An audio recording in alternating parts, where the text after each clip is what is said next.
We're going to call to order the regular board meeting for Caledonia Community Schools, February 21st. If we could all stand for the pledge, please.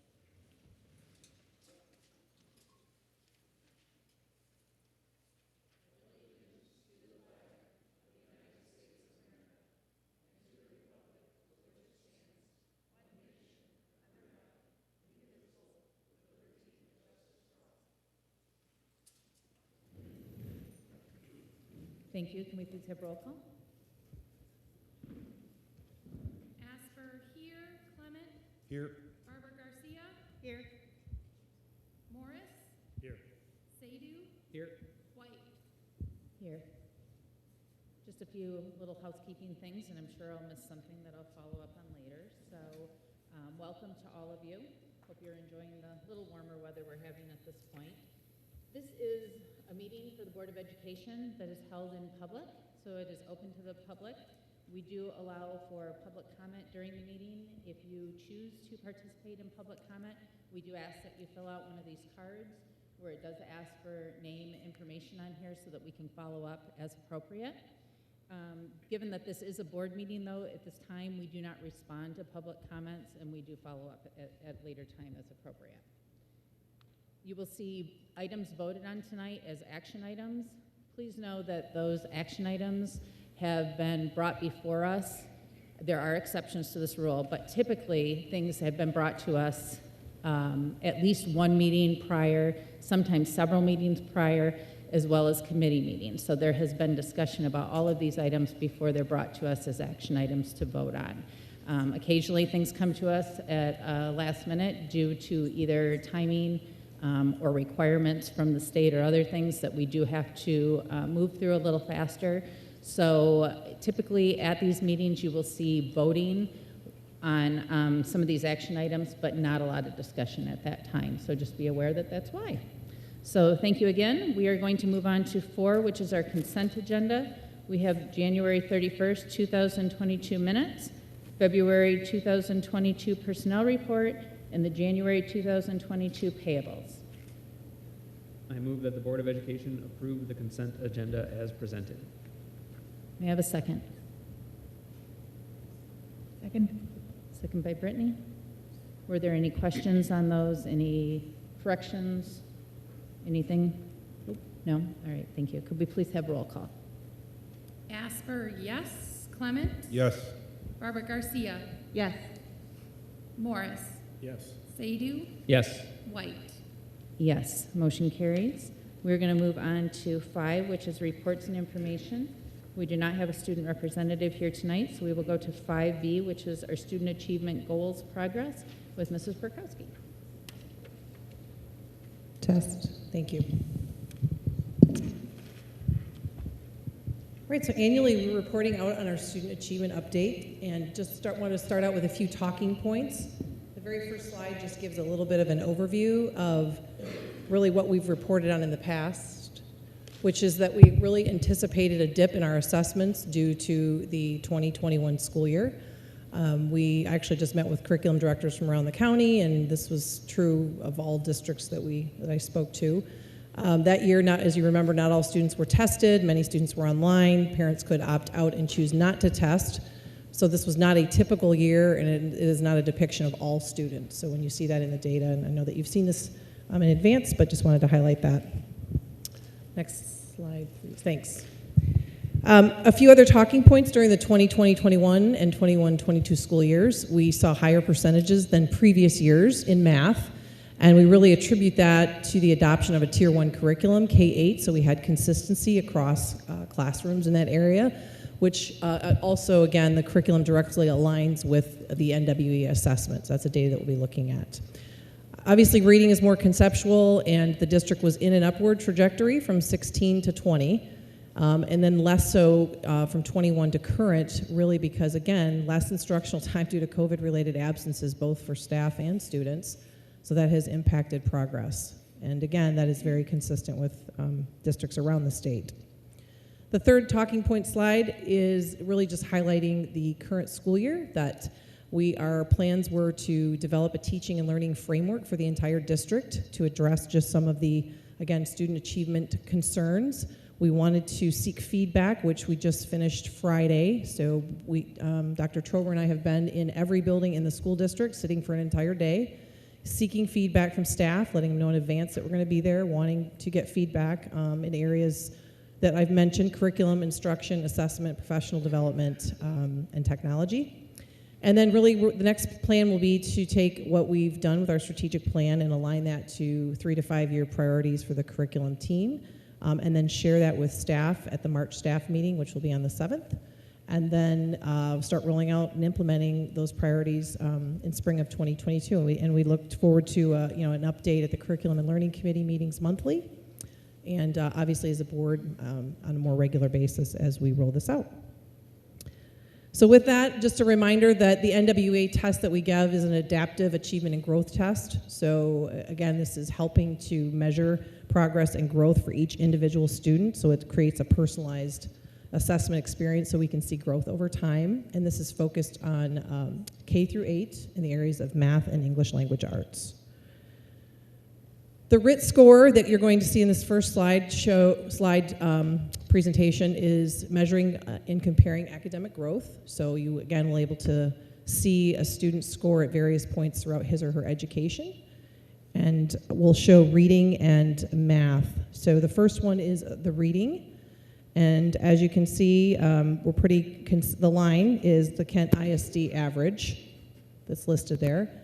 And, despite the fact that we had, COVID happening in the 2020 year, we were still, extremely pleased that we were A, above the Kent ISD average, but B, we're also looking to see what do we need to do to be even further than that, despite the fact that we had COVID. So that was exciting to see. This next one these are fall over time snapshots, was for math. And in fall of 2020, that's when we had our first math Tier 1 resource across the board. So, there was slightly an implementation dip, we're guessing, from that particular area when you look at like 6th grade, for instance. So we're in 5th grade and 4th grade and 3rd grade. And again, we implemented this for the first time where we're having a new curriculum for all staff during that year in the middle of COVID. Crazy. Sorry, you want to say something. The next slide is just a district overview of the growth over time. So from 2016 to 2021, this first slide is fall assessment, so fall, and then we'll show winter in just a second. A 6-year span of time, we had a 4% growth from 16 to 2021. And you can see the dip for both reading and math that happened. And again, the upward trajectory, especially in reading, from 19 to 20 was a big jump. And then, the dip. And then, so 7% growth in math. So again, we're attributing that to having a consistent math resource across the board. The next slide shows a little bit more detail about the mid-year from 2017 to just this past winter assessment. And still, despite the various challenges with absences and students out for long periods of time or doing some of their learning via Google Classroom or doing it at home and then bringing it back in, we still saw growth as an overall across the board, which again, this is one of the district goals about students above the 50th percentile is the goal. And the next 2 slides are really just a snapshot over those 6 years.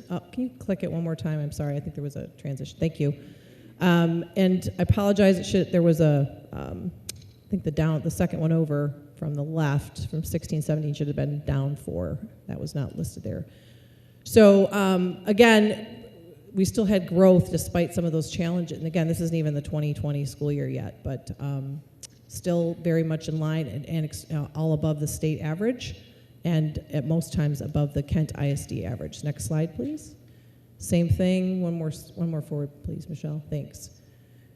Same thing here, and again, despite the fact that we had that blip in the 2020-21 school year, still moving forward and progressing, and we think that a reminder that in the 1920 school year there was no state assessment, so none given at all, and then the 2020-21 school year was the year that parents could opt out of state testing for their students, so we didn't have everyone test during that year. There's the quick snapshot. Can I answer any questions? Tim? Yeah, Tim. Thank you for the report. Yeah, you're welcome. With the scores that have leveled off or are falling due to the COVID issue, how much time do you think it's going to take before we can get that back on track? Assuming Can you things predict are- when this will all be over and we can have people? No, I'm just kidding. Well, let's assume it is. Well, we're moving forward despite that, when we don't know that factor, right? I mean, it's unknown, but I'm really proud of the work, the stuff that we are doing to try to make sure that we have consistent curriculum, instruction, assessment, resources, and I think this, again, this teaching and learning model and framework, and then the feedback that we've gotten from staff is really going to help us build some systems that are, I mean, despite students being gone or staff being gone, I see that increasing despite those factors. And if I can add to what she's saying, I think we've heard from. All right, there we go. Thank you. Right now it's a complete guess on when maybe students will recover, if you will. I've heard some people say it will take 2 or 3 years for some students to recover. I think a lot of it just depends on how it affects some students individually or their families, how some school districts respond to it. One of the things that we heard loud and clear from our Department of Education is expect to see a dip in scores, and for the most part, that was the state trend. Fortunate for us, our teachers, our staff has done an amazing job, so we were one of the few that actually stayed where we were to previous years or saw increases in many areas when the state trend and the national trend was actually a significant drop. But how quickly we recover, it's going to be so hard to tell because some kids didn't test. Some kids were out during the testing. Some staff was out during the testing. So many factors. Yeah, some students were online and they really struggled with it. Some students were online and they accelerated. So it's really going to be a challenge to determine what the impact and how long it takes us to get back to normal footing. Go ahead. So I think, I guess maybe over time or as we move forward, if we can, as we identify where the students are lacking and what groups those might be, if the board can be informed as to what we are doing from what we are seeing. I know we are kind of doing this now, but I think it's going to become more of a taller topic for all of us on the board to know that we're addressing areas where maybe they don't grow next year or the year after. You know, what does that look like? So, Yep, we'll do. And certainly areas where we could add extra support or things that would, assist Definitely. with all of those. So, thank you. any additional questions? Jason? And maybe this is a lead into a future presentation, so we implemented the new curriculum for K-8. Just wondering what are we expecting to That's going to be updated in our next presentation. Okay. Coming up next. Good Okay. question. Yes, you preempted that, for Okay. sure. Well, then I will wait More for the details coming. I will wait for the next Okay. presentation and maybe ask more questions. Okay, great. Anything else on this presentation? No? All right. Would you like to go ahead and go right forward with strategic plan, or who's going I to start think Dr. that? Martin is going to Dr. start, Martin? but Okay.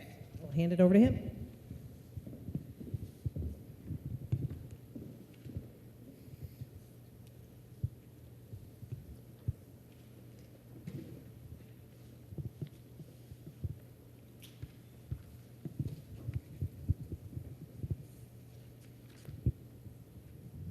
Thank you. So good evening to community members, Board of Education. Tonight, like with previous years, the members of the Administrative Cabinet and I will be providing an overview of an overview summary of our strategic plan at a glance. This updated strategic plan at a glance document will be published on our website in the next few days. So if we can go to the next page.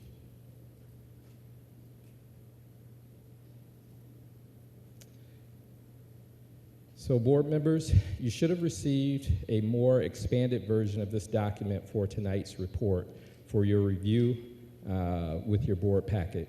But in the interest of time, we will provide an overview and highlight of some of the most significant accomplishments as well as areas that we plan to continue to work on during the lifespan of this plan. This plan is broken up into 4 primary areas that cover 117 different individualized activities, programs, processes that had to be either changed, tweaked, or completely developed. Those 4 primary goal areas are teaching and learning, whole child, whole community, fiscal sustainability, and organizational coherence and systemic improvement.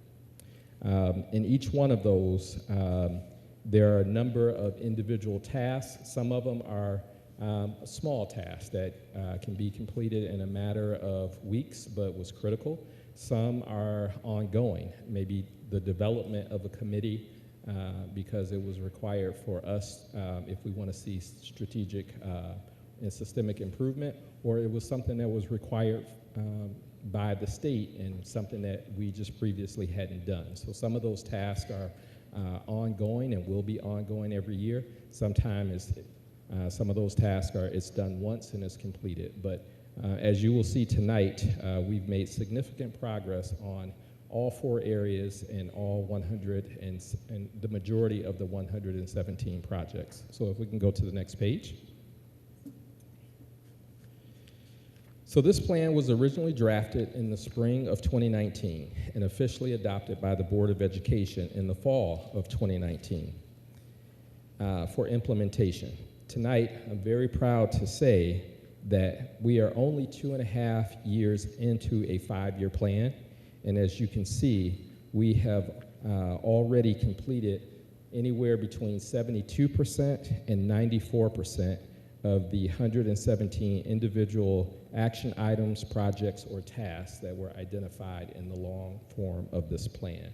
So we have been extremely busy over the last 2.5 years, even though we were bothered with the pandemic, and that made some parts of this plan where we just had to stop or pause because we can only do so many things before we were just on overload, which was overtaxing the system. Going to the next page.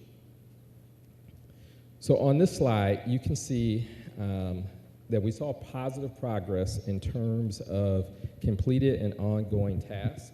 And so looking at these 2 columns, just comparing last year, the second year, the 2020-2021 year, as compared to the 21-22 year, and we look from January through the end of the calendar year, so January 1st to December 31st. You can see in the first area, which is the teaching and learning icon, we've moved from 80 to 84% of our items or tasks being completed. For the whole child, whole community, we've moved from 51% to 72% of those items completed. For the fiscal sustainability, we've moved from 66% to 79% of those items and tasks being completed.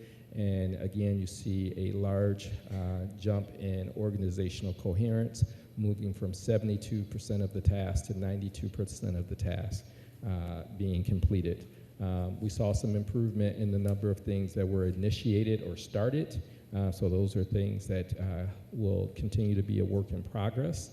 So we're not saying that we're complete there, but overall, you can see on the far right the positive change, if you will, in progress from one year to the next with these different tasks. Now, we'll go to the next page, and I'm going to turn it over to Ms. Perkowski so that she can give the highlights and notable accomplishments as it relates to the teaching and learning goal. Thank you, Dr. Martin. So goal A, student achievement, again, the goal is by the 2024 state assessment that we have students demonstrating proficiency on that. So since the beginning of the strategic plan launch in fall of 2019, the district has adopted a consistent Tier 1 English Language Arts curriculum for K-5, a math curriculum for pre-K-8, a social studies curriculum for 5-8, and new units incorporated into science curriculum at the 6-8 levels, as teachers have begun training of the new curriculum since it was adopted in fall of 2018. We have also adopted a 7-year curriculum review cycle plan for consistency in all areas of the curriculum, and that will be incorporated as part of this teaching and learning model that we has previously mentioned, aligned to what we heard in our feedback listening tour from all the buildings, and be shared with staff in March of 2022 with the goal of implementing this spring as we revamp initial plans in this area post-COVID or prior to or after the COVID challenges. So with that, we feel that the aligned curriculum and understanding of what is expected in instruction and assessment will increase our state proficiency standards on the state assessment. The second one is related to STEM, and this was an area that was we moved forward, but not as fast as we would have liked, despite because of COVID situation. But the middle school STEM curriculum resource was updated per TechTrip. That's our partner with their latest edition. We developed career pathways at the high school last school year, and teachers and administrators from the middle school are making recommendations on the 5, 6, 7, 8 STEM expansion for this upcoming school year. Additional long-term planning is occurring in this spring as we review priorities as determined by the development of the teaching and learning model that best fit the timeline for reimagining all the STEM initiatives that were originally planned back in the fall of 2019. And the third area in curriculum and program alignment around curriculum maps for all content areas. The curriculum maps have been developed, including pacing guides and assessments for grades K-5 and English language arts. During this school year, Caledonia High School math teachers have met and begun to develop curriculum maps following the adoption of the math curriculum. We had math curriculum adopted pre-K-8 during the 2020-21 school year and 9-12 this current year. Ongoing examination is occurring related to summative assessments with the PSAT, which will begin in 7th grade starting in the spring of 2022, so that we have a more comprehensive look across grades 7 through 10 before students take the SAT assessment in 11th grade. We are also establishing unit assessment expectations for any newly purchased Tier 1 resource, and planning will be completed by this spring with implementation during the 22-23 school year for a district-wide new teacher induction and instructional coaching model, supporting teachers more comprehensively as part of a greater teaching and learning model. So at this time, because this is a pretty voluminous document and you have had the opportunity to have it in your hands for a little while, we'll stop and pause if there are any questions before we go to the whole child, whole community section. Yes, sir. So I just, because it kind of goes back to the other presentation too. Just when we talk about we adopted the pre-K-8 math curriculum and we got a 7-year review cycle. We adopt it and the scores go down a little bit. I guess what are the expectations around making sure that we course correct within that curriculum, or make sure we move those things in the right direction with the curriculum that we did purchase? So we anticipate an implementation dip often with a new curriculum, with any subject area in a curriculum.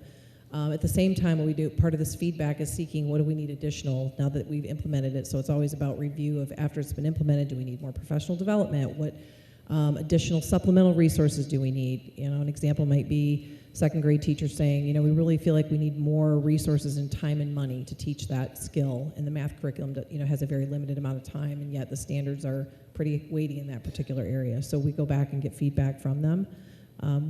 We would typically reach out to a grade level chair, department chair to seek feedback on some of those areas. But we were able to do that, like I said, in person, being in the 9 buildings this year. So we already have a game plan for that, but that would be an ongoing part of the review process and the cycle of reviewing curriculum and adopting it and then implementing it. Thank you. Other questions? Dr. Martin, did you guys get pretty good feedback when you sat in the schools from the employees and The feedback has been really great. I don't think it was surprising, a lot of the feedback, but it was very consistent across the district. I shared with the curriculum committee the 5 areas that were consistent across the board. And to highlight that for you, it was, it was support of mental health resources, counseling for students that are struggling. That was in every building. More professional development for mid-year hires, so teachers and parapros get hired mid-year. New teacher induction, mentoring and support for new teachers. Ongoing professional. I should have wrote them down. It was good, positive. It was positive, yes. And I think it really gave us a great launching pad for this teaching and learning model. It was much of what we were planning, but we were able to go back and tweak based on what we've heard. Principals have just summarized, and now we're trying to really formulate a timeline for this, because, I mean, when you think about it, there's 25 pages of detailed, single-spaced, feedback that we received. And so we want to make sure that we're being really thoughtful about it and making sure that when we get back with the staff that we've heard them, and that what they've suggested is part of the plan, right? Especially in terms of the things that we asked, which were what are the roadblocks to student achievement, and we in those areas: curriculum, instruction, assessment, professional development, and technology. I could give a plug for the curriculum and learning update. The top 5 are in the update. that They I are will the be giving update. Okay. later, so. Thank you. You're going to do that in the update. I appreciate that, Jason. Thanks. Additional questions?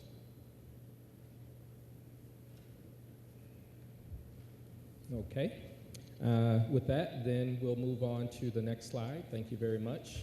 Whole child, whole community. And so I will apologize up front. I will be doing my best Ms. Dubison impression. Unfortunately, they had a death in the family, and so she's not able to be with us tonight. So I will be pinch hitting for her, and I'll have some backup if I need it, if there's a question I cannot answer. But in the first area, the first 2 areas for whole child, whole community, the objective goal is to develop a positive school climate in order to foster higher levels of academic achievement. So a multi-tiered system of instructions and intervention has been developed for pre-K through 12th grade, which include universal screening to help identify needs. Every building has implemented components of PBIS, or Positive Behavior Intervention Systems, or PSC for Positive School Culture. These systems are annually reviewed for fidelity and improvement. Professional development is provided to staff to intentionally support a positive school culture. So some of the individual things that has been a part of this process is developing Tier 1 type of supports, and we did that through social thinking, the Sanford Harmony program, as well as Be Nice, being well established and implemented across the district. Also working to implement more systemically aligned Tier 2 and Tier 3 supports and interventions, and being able to track and document what these supports and interventions are, and look at the data in terms of the effectiveness. One of the things that when I got here that was a challenge is, unfortunately, we lost several students due to suicide or attempts of suicide. So from 2018 and moving forward, every time that we could find a sustainable way in the budget to increase some of the social emotional learning supports through staffing or programming, we've added a little bit each year. Not as much as we'd like, but we've added something pretty much every year to try to bring more of these supports around students who may be struggling in non-academic ways, but may impact their academic performance. We've implemented student risk screening scales, as well as a K-6 Trails to Wellness Screener, which is, and the Trails to Wellness Screener, which is used in 7th and 8th grade, as well as 9th through 12th grade. On the second goal in this area, the effectiveness of instruction and supports were measured using various data, including provider logs and school-wide information systems. We continue to seek ways to enhance and expand mental health supports and resources for our students and families. So by some of the ways that we're doing that is making sure that we started to develop a process for training and giving time for training for dealing with trauma, poverty, non-violent crisis response, diversity, suicide, and mental health awareness. So staff training was provided to support the positive school culture and student safety. CPI training is provided annually by the local district training team. We've also partnered with Alliance Counseling Group to provide on-campus access to mental health supports. And we've used E3 grant partners identified for future applications. So we're continuing to work to see if we can bring in more money and more resources, because what we'd like to do is try to bring these resources on in a way that's sustainable. We can keep it and not do it 1 year and have to drop it off.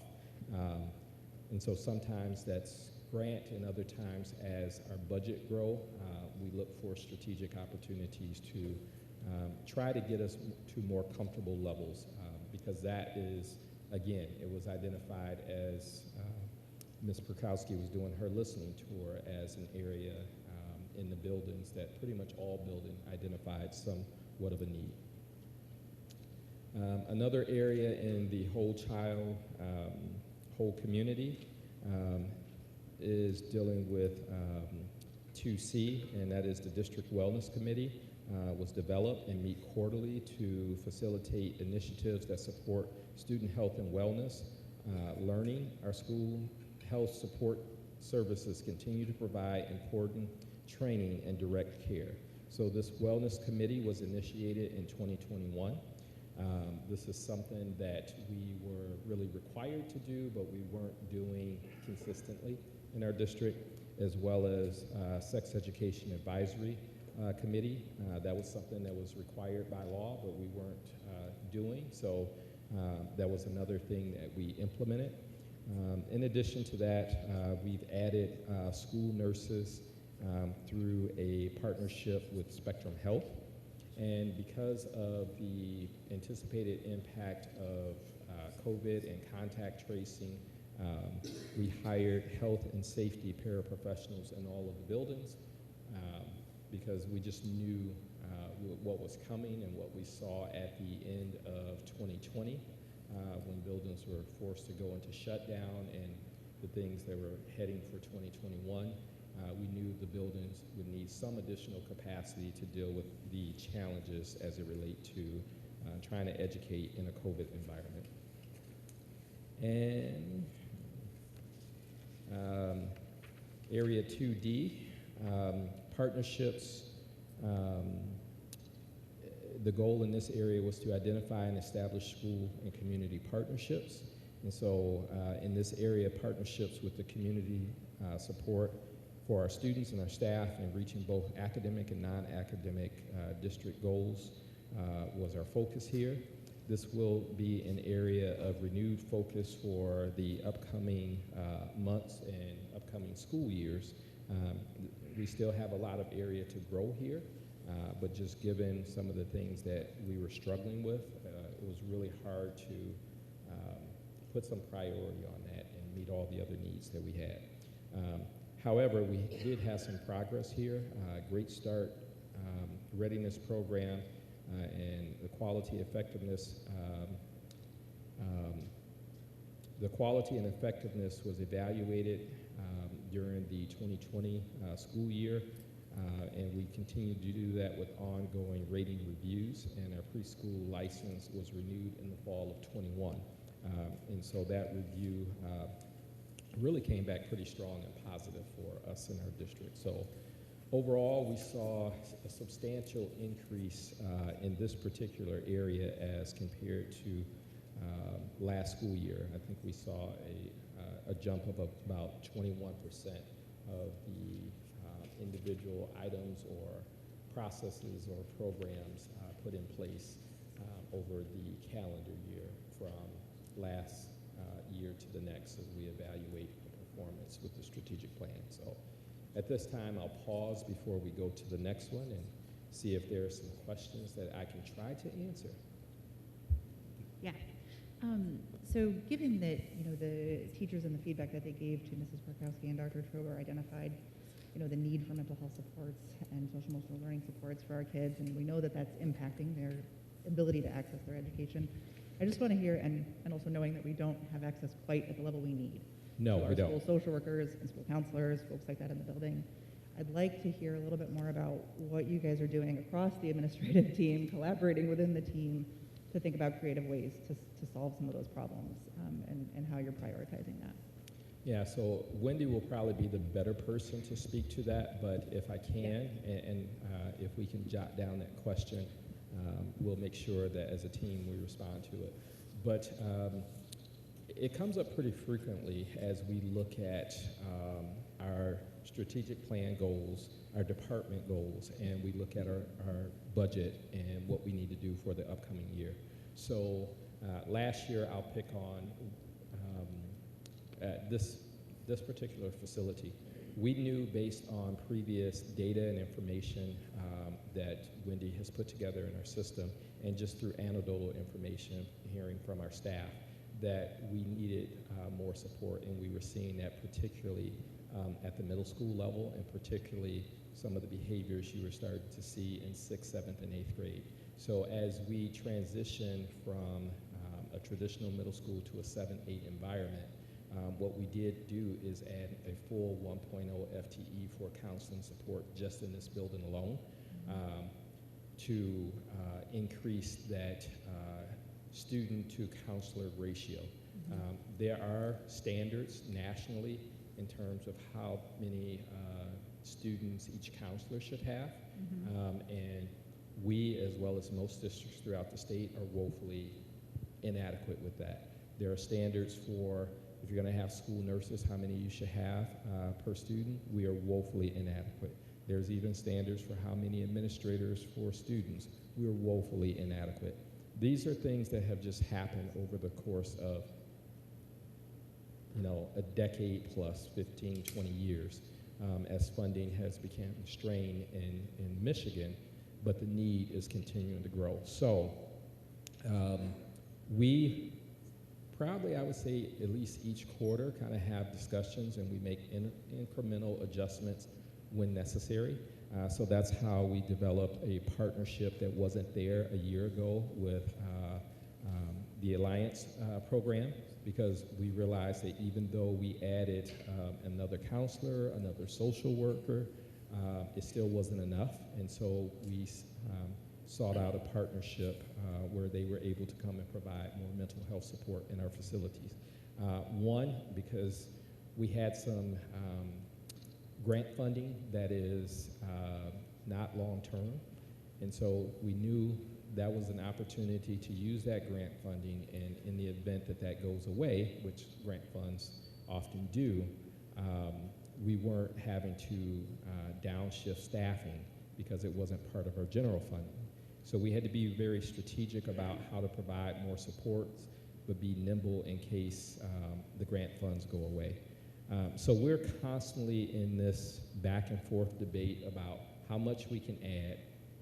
And sometimes, quite honestly, it's a half a FTE, or it's only 2 positions. And you have 8 buildings, and you got to figure out where the need is greatest. So then we look at the data, we talk with our building administrators, and then we try to add more support where we have more need. Because there's a need for more counselors, but there's also a need for social workers. The role is very different. People think they're the same, but the role is actually very different. Same thing, like we knew that there was a need for nurses. There's a lot of legal requirements for what our staff have to do, and it seems like the kids are coming to us with a little bit more complicated in terms of healthcare needs. So having 2 nurses on staff now that we can refer to is a great improvement. And so we continue to look at that. And actually, I think we added additional nurse from now to the remainder of the school year because we had a little bit more money allotted to us in a grant. And so we are starting basically in February. And is it a 0.5 or a 1.0? What- Okay. So, the- no one has applied yet, but we have it out there for another 1.0 for one more nurse to get us through the remainder of the school year. So, the short answer, it is probably reviewed every quarter, and then we determine based on where the funding is coming from, sustainability and need. Thank you. Yep.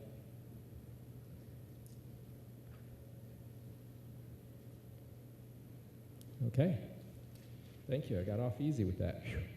Next up, we'll go to the next slide, and I'm going to turn this over to Ms. DeVries, and she is going to go over fiscal sustainability and some of the progress and changes we've had there. All right, thank you. So in this area, our first goal is reinvestment in student, staff, programs, and supports. So when Dr. Martin joined us, it was identified over the years we had made reductions, especially during those economic downturns. And in those reductions that we made, many of those just weren't built back into our budget. So there were areas in our budget that just were not funded appropriately. So this was one of our strategic goals. And in this, I just wanted to highlight, we were able, when we started this strategic plan in the 1920 school year, we were able to make some nice reinvestments. And some of those included, in the area of athletics, we reduced the athletes' pay to play by a portion, and that included in our club sports as well. We added additional trainer support for strength and conditioning instruction. We also added game management support. In the fine arts, we put funds to replace our band uniforms, which hadn't been replaced in a very long time, and hopefully this is the year that that's able to get finalized, so we're hopeful for that.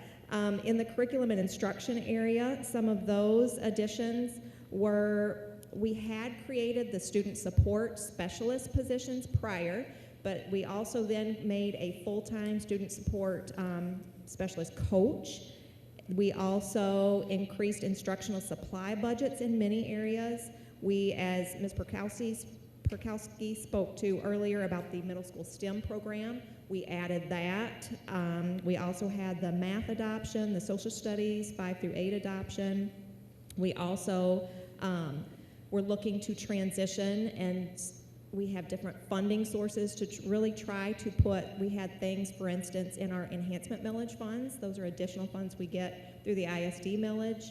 We had things like textbooks in that funding source, when truly that should be part of our general fund. So we're still in the process of transitioning and getting those textbook adoption cycles and have that be built into our actual general fund budget. This year we were able to add 9.4 teaching positions as well. Then in technology, we are now one-to-one with our devices. So with our replacement cycle plan, that's built in now to our budget. Bus replacements, we increased funding here for our bus replacement cycle, trying to reduce the age of our bus fleet, try to get that more to industry standard. So that was an addition in that area.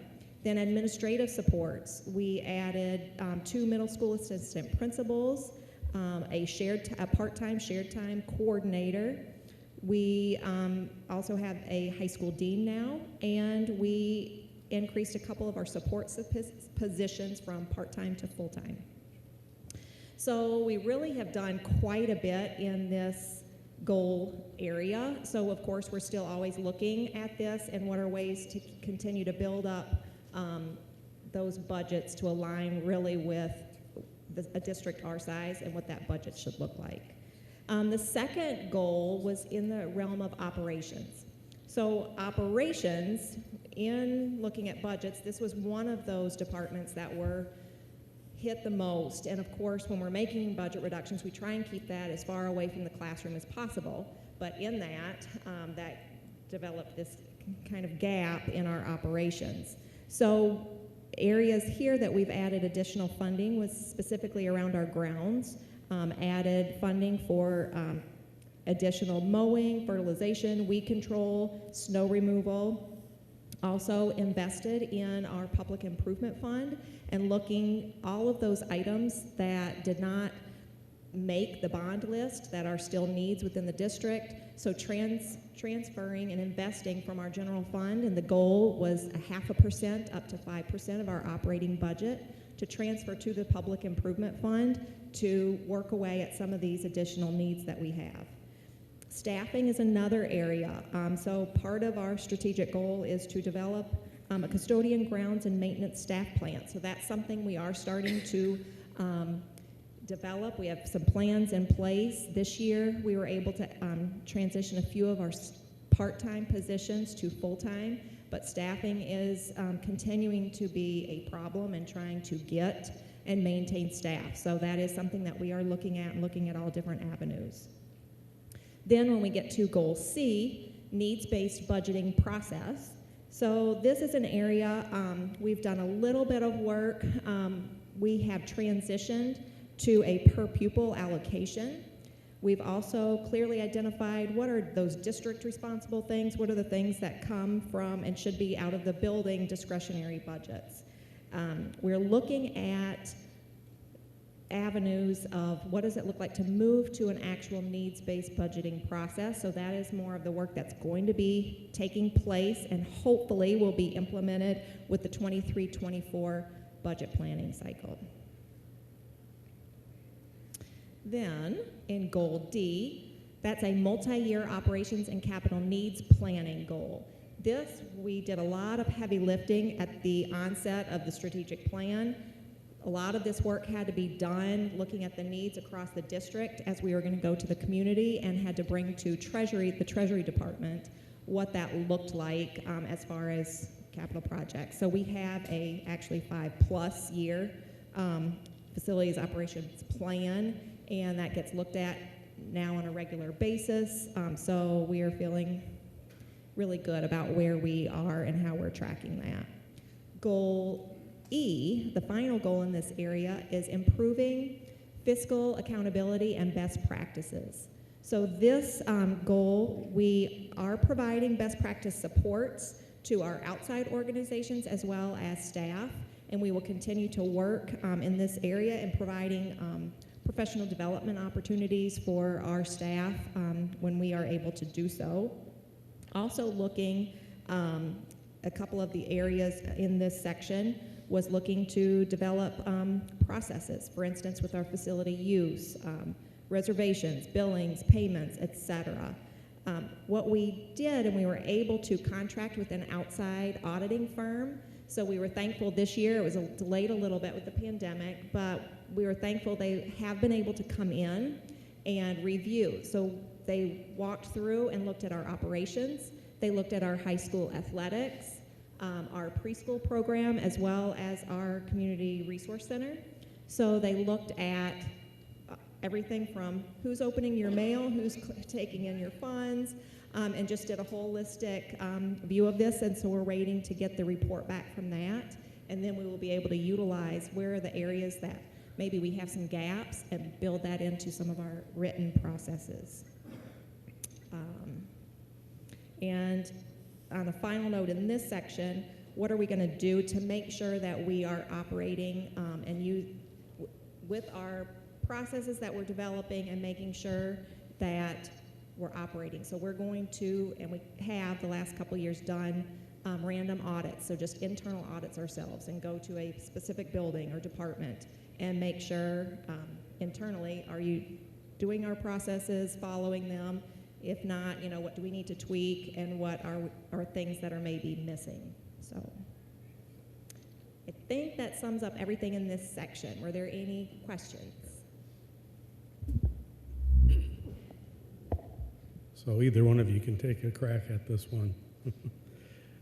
Inflation is, now hitting like 40, 50-year highs, and we obviously don't print money here. So how are we going to deal with that from a budget point of view, and what have you heard from the state on what their solution is? So that's going to be a challenge because inflation is extremely high.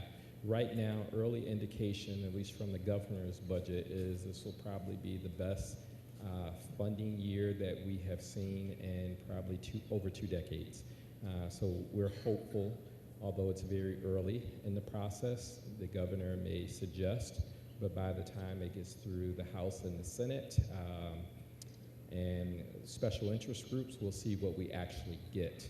But assuming that we are doing better than normal, we'll have to try to figure out the balance of what areas that we've identified that is a sore spot that needs some support, and then other areas, how best to divvy the funds with our staffing, because as the pricing have gone up on everything, it puts a challenge on our district and every district in terms of doing the best we can to keep up with inflation and give all of our staff a fair, equitable wage that's competitive regionally, but at the same time, try to also continue down the path that we've gone to restore areas where we may be understaffed or under-resourced or underutilized. So, it's great to have someone with a lot of money, but then if they don't have the tools necessary to do their job, you're not going to get what you were seeking. So we're trying to do that. Once we see what the actual budget will look like, then we'll start to prioritize those dollars based on weaknesses in our district, based on our strategic plan, based on the data that we have. But right now, we're probably in a unique situation where there is a lot of one-time funding out there. And so we're going to have to be very strategic in how best to use one-time funding to, first and foremost, benefit the academic as well as the emotional and mental support needs for the students. Those are probably the top 2 priorities because these last 2 years have been abnormal, and this one-time funding is projected to be around for about 2 more years. So when you talk about how long it takes to recover, that's probably going to be our first priority there. Then after that, you've heard Ms. Perkowski talk about, you've heard Sarah talk about systemically, and our next area is organizational coherence. What we have realized is in some areas, despite our best intent, we have grown. We have cut the budget from the 2003, 4, 5 fiscal challenges. And I think when I got here, our actual operations budget for maintenance and operations was higher in 2007 than it was in 2018 when I arrived. And yet we added the South Campus and we added Paris Ridge during that time. So we were woefully short with custodial maintenance and operations to cut the grass. So we're still going to have some of those challenges to work through. So we can't give every single dollar into a person's paycheck when it's not sustainable. That's our big focus. Doing things in a sustainable fashion as much as we can project out the future. So I don't know if there's anything left to say, but I'm going to let Mr. Brees clean it up if I... I think you did pretty good. So we obviously know there's a lot of areas we need the money for. I think that the audit you talked about, the external audit, is important to clarify too. That's a secondary audit, right? That's a Correct. more That was a secondary audit, not our typical annual audit that we do on all of our books every year. This was something supplemental. We went through a separate auditing firm just for complete separation, a new set of eyes just to look at these specific areas. So yes. And thank you for that question, because we really are saying to ourselves, we think we might see something, but if we can have outside expertise look at something, in our mind it might be, well, we've always done it this way here, but we want to make sure that we are legally compliant and we are using our resources fiscally sound, and that we are making sure that we don't have systems in place that would lead to bad fiscal outcomes or loose management of facilities or resources or loose management of money. So we've contacted another outside entity above and beyond what's required for us in the auditing process so that we can look at various aspects of our organization and figure out what's working well, what's broken, and what we need to do to adjust and fix. You know, I think that it's just so important, just especially what we've seen in other districts that can happen. How often are we gonna bring them in? Because it's above and beyond what we normally do. I think it's a good use of resources, but we obviously wanna be cognizant of that. But first question, I guess, is I'm assuming we're rotating to different areas to have them look into? And then if so, is this gonna be an annual thing, or do you see this every couple of years, or do you have any idea on how the frequency there? I would say that without having the report back yet from this initial audit, it's a little preliminary to know yet whether this will be an annual or, but definitely this is something that we will want to pursue and kind of keep on a schedule. And I would say from my experience in other places, somewhere between every 3 to 5 years, depending on what you're seeing in your organization. If we are in complete disarray, I'll probably do it much more frequently, so every other or every third year. If we are starting to see that we are moving in the right directions in a lot of areas, then probably every 5 years as a spot check maintenance. But there are probably 20 different areas that they can review and audit, and so she mentioned probably about 5 or 6 areas that we wanted to have a deeper dive or deeper look in, and have someone who that's kind of, at least while they're contracted, that's kind of their full-time focus, because her office still have all of the day-to-day functions to do. And so we wanted to get it started, so we got it started, and it's probably postponed by 1.5 years because of COVID. They simply wouldn't come in for jobs like that, but now we're doing it. We want to see what this first report looks like. Depending on the depth of how much we have to do will determine how fast we go back, because we may have a lot of things we need to fix, and so we'll need time to really focus in on that and then bring them back for another in-depth look at some other areas that need to be adjusted. But I would say 3 to 5 years is about appropriate. Good. Well, thanks. I'm just really happy we're doing that, just as another check and balance. So.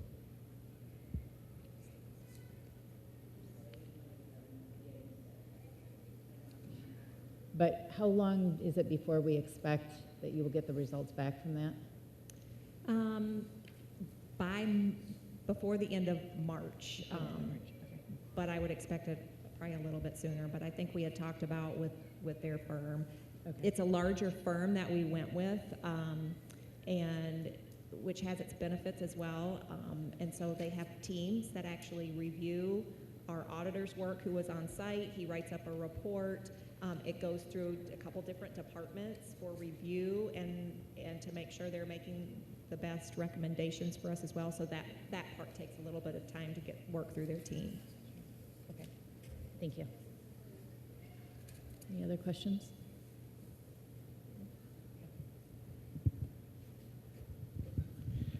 Okay, and last but certainly not least is organizational coherence and systemic improvement. So that is almost exactly how it sounds. We're looking at areas at that time that we've identified that could use some improvement. And in a lot of cases, that's a lot of moving parts because you're trying to add or implement systems. So we saw a huge new software conversion that we talked about previously to PowerSchool and school messenger system. Daryl and I will talk about some things that have improved in this area, as well as some other challenges. So I'll give it over to Mr. Kingsbury. Thank you, Dr. Barton, and good evening, board. We just talked about fiscal sustainability, and in order for us to do that, we really have to align our resources, make our organization coherent, have us all pointing in the right direction. That's a big piece of it right there. And we just spoke briefly about a student information system. Well, what's the big deal about a student information system? Well, not only does it house all of our grades, historical transcripts, do our attendance, does state reporting for us. You know, it's a big part of what our teachers do every day. And what we did is we moved for I don't want to say it's an antiquated system, but to a system that gives us much more capabilities. And a lot of those capabilities will be discussed by Dr. Martin.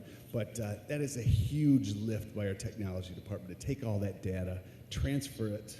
You know, I don't even know the technical terms, just all that stuff, and moving it over some wire somewhere, and get it to accurately come through with the appropriate grades, appropriate transcripts. So our technology department did a huge lift in making that happen. You know, with everything, we ran into our glitches and things like that, but it's worked very well for us. And I'll kind of jump ahead a little bit. And one of the things it allows us to do is really create a more user-friendly enrollment process for our parents. Before, a parent would have to bring all their documents into our office, drop it off at school office, or if they had enrollment in their kids in 2 different schools, they had to enroll in both buildings. Now we have one central collection point that allows scanning, pictures, and all those documents to be done in one area, and that's at our central office, which is much more efficient for our staff, our buildings, and for parents. You know, sometimes there are some documents we might need to see firsthand, but it allows us to collect that information and hopefully make that first experience with our district not so hectic, or if somebody's got to go home and get something else, a little less frustrating. So we rolled that out just this last fall, and it's been working, and we're getting better at it too. As we learn more and we identify ways to improve, we continue to do that. Then jumping back, you know, this is all new for us here. So you have a whole school system that doesn't know how to use PowerSchool. So we've got to learn how to do that, and it takes time. So our tech department actually went and they dedicated a position where that position is used to train our staff, not only in PowerSchool, but in other areas, other technologies that we have. So they can go to an expert or a training blog that they put together, so they can go and ask the questions that sometimes I just don't want to ask this question. But that person is willing to help them out, do one-on-one training, or do whatever it needs to take to really become proficient in the use of those tools. So just hats off to our technology department and our teachers who jumped right in and learned the system and how it worked, because it can be frustrating when you have something new. There's always a learning curve associated with that. So let me just move on to make sure I didn't miss anything there. And I think Dr. Martin will talk more about some of the specific capabilities that PowerSchool allows us to do. These are add-on modules. And if you remember back in the day when we stuffed the newsletter in your kid's backpack, you know, we don't have to do that anymore. We can send those things electronically. So he'll talk about some of the capabilities. And as we, reflecting to Dr. Garcia's question about, you know, are we where we need to be with supports for counseling and supports for students, the answer is unequivocally no, we're not there yet. I think that same thing can be said for technology. I think over the course of time, we either added a 0.5 or 1.0, I can't recall, over the course of like 3 years. In reality, they're still 1 to 2 positions shorter than what they probably need, considering that we are moving to one-to-one in so many different things. So tip my hat to Dan. Him and his team have been doing a phenomenal job. But moving on from that, and this is kind of a collaboration between our communications coordinator as well as our technology department. We've moved to greater utilization of our school messenger system for text and emails to parents, as well as growing our social media presence. So I'm sure our entire community have probably been noticing that. We completed a second redesign of our district website with the goal of just trying to, it's so much information on our website, but trying to continue to find ways to make it easier for people to access information or find it. Everything can't be on the front page or loaded to this or that particular piece when you're talking about a $50 to $60 million organization. So we're continuing to try to do that, and we feel good about our redesigned website, as well as our development of a district-wide app so that you can get the information plugged right to your phone now. More quick, more timely, more user-friendly for our parents. Also, we did a huge conversion of our schools of choice busing system to a geographically zoned system for elementary boundaries. And so the overall impact of that, and one of the things that we heard is that we had so many of our kids, particularly at the elementary level, who were on the bus for more than an hour when you factor in the time they were picked up from school, then they had the bus transfer system, and then getting to their new bus and to their community. In some cases, this was just excessive compared to other school districts. And it was really a factor of our growth as we have grown as a school community, doing things the way we have done it in the past. Created a challenge where in order to meet that need, we would have had to significantly increase the number of drivers as well as the number of buses. And as we can see around our state and around the country, it's getting more and more challenging to fill those positions. So by going through that change this year, we have reduced the ride time for 22 buses to less than an hour, whereas just the previous year, these students were on our buses for more than an hour. That was significant as part of the challenge, and we also converted our buildings from K4, or from traditional elementaries to a K4 intermediate and to a 7-8 facility. That sets us up in the future for some of our instructional things that we were looking at, whether it's with STEM, whether it is academic supports, or whether it is academic acceleration. Now being organized in that way makes it easier for us to build on in the future. So we had to get that portion in place first before we can move on with some other things that we have in our strategic plan. But that was a huge undertaking for the staff and quite honestly for the parents in the community to go through that type of seismic shift. And I think the other thing about it is we see more housing development. It set us up for, as we grow as a school community, it will push out the date for us to have to do another elementary, because by that reorganization, we'll be able to get more students into our elementary facilities, more students into craft, more students into Duncan Lake. And our high school, because of the South Campus, is already set up and have capacity for a lot more students. You know, I know we still have the challenge of the roads, but that's not in my strategic plan, and we're not allowed to change that. So those were some of the big highlights that I wanted to speak to for this year. And Daryl, did you have more? Or? All right. Thank you, sir. And finally, when we're looking at our last goal, it talks about a frontline system, just streamlining not only our human resource processes, but a lot of the other things that we do too. When I started this position, we were still using paper and pencils to get documents around, and that's not a very efficient use of time. So we've working with the software provider that allows us to digitize and automate that, so somebody can go in and start a function, and that function will flow on to the next person once those tasks are completed. We still refine that every day because we find different situations where we need to accommodate. But those are some of those ongoing things that we always have to do, and just in evaluating the systems that we had. So it's highlighted. Oh yeah, we had a highlight just because they recognized some of the unique things we were using the system for. Because a lot of districts they just have it and they store stuff.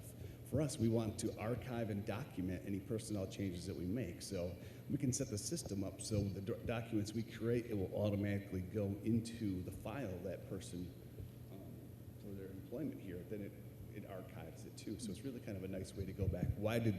What happened in this position? Why did this person leave? So a lot of unique features that we have with that too. So no, thanks for reminding me about that. Another thing's evaluation is another part of our human resource process. We currently use a different tool that's all on its own. So we're always trying to find ways to bring things together in-house. And one of those problems is there's only several of us that use it in the county. And when we work together as a county consortium with Kent ISD, we really have the ability to leverage our buying power, and just going out and finding those things. So finding a way to utilize an observation system, whether it's taking on the program that Kent ISD uses, they offer more supports that we might not have as a standalone district. So that's really a nice plus there. So we're going to continue to explore that. It has been put on the back burner for a little while because it's been pretty busy the last couple of years, but we will pick that up. Staff planning guide, you know, instead of just taking a guess on what our staffing needs are, we're really looking at making a systematic, formula-based decision-making model. It's not going to be 100% accurate because you're dealing with classrooms that have different numbers of students in there, so it's not going to be 100% exact, but it gets us pretty close. So when we analyze our student populations and the programs we want to offer, we can use this to help guide our decision-making processes. So we'll keep refining that. It takes a lot of work, a lot of looking at what other districts do, and sometimes people don't utilize that type of system, but we want to be one that really does. Always a concern for us is our emergency operations planning. That's an ongoing process. We have a very great benefit here having Mr. Jason Russell, who is a renowned security expert for schools living in our district. He gives his time to us pro bono, no cost with that. So I had a chance to meet with him. He's going to work with us in the future. And we have a great SRO too, but when we work together, we can really make sure our environment's safe and evolving as and different threats evolve through time. So that's something we always focus on. And Dr. Martin, you mentioned about the K-8 reorganization, and just a tremendous lift, like you said. Not only was it the logistics of getting books, desks, and people to new buildings, but there's also the anxiety of the building process during the summer. When am I going to get in my classroom? The day before school starts is when I can start, adding some decorative items to that. So it was a big stress, and just the planning for staff and all those things that went into it. And like you mentioned, that allows us to grow without having to increase the number of schools that we have, because we know as inflation rises, that products cost a lot more, and wages rise and things like that. And we want to be able to pay our people competitively, but do so smartly when we do that. So I think that's all I have, unless there's any questions. Tim? I think one important highlight that may not be mentioned here is that as we achieve the goals and eventually reach 100%, that these goals are maintained. They're not just reached and then ignored. We're constantly grooming them, making sure that we keep them at the level that they're intended to be at through the strategic plan. No, that's a great point, and even when you look at the details of our plan, we have it identified as completed and ongoing, because sometimes once you put the system in place, you don't just walk away and never look at it again. There's going to be review, there's going to be maintenance, no different than when we adopt a curriculum. We want to see, sometimes you put a system in place and you still have that implementation dip. You don't quite get what you expect right off because we have to learn the system. We have to figure out what works, what doesn't work, and tweak and adjust. But ongoing is listed in there with completed because it's substantial to sustain.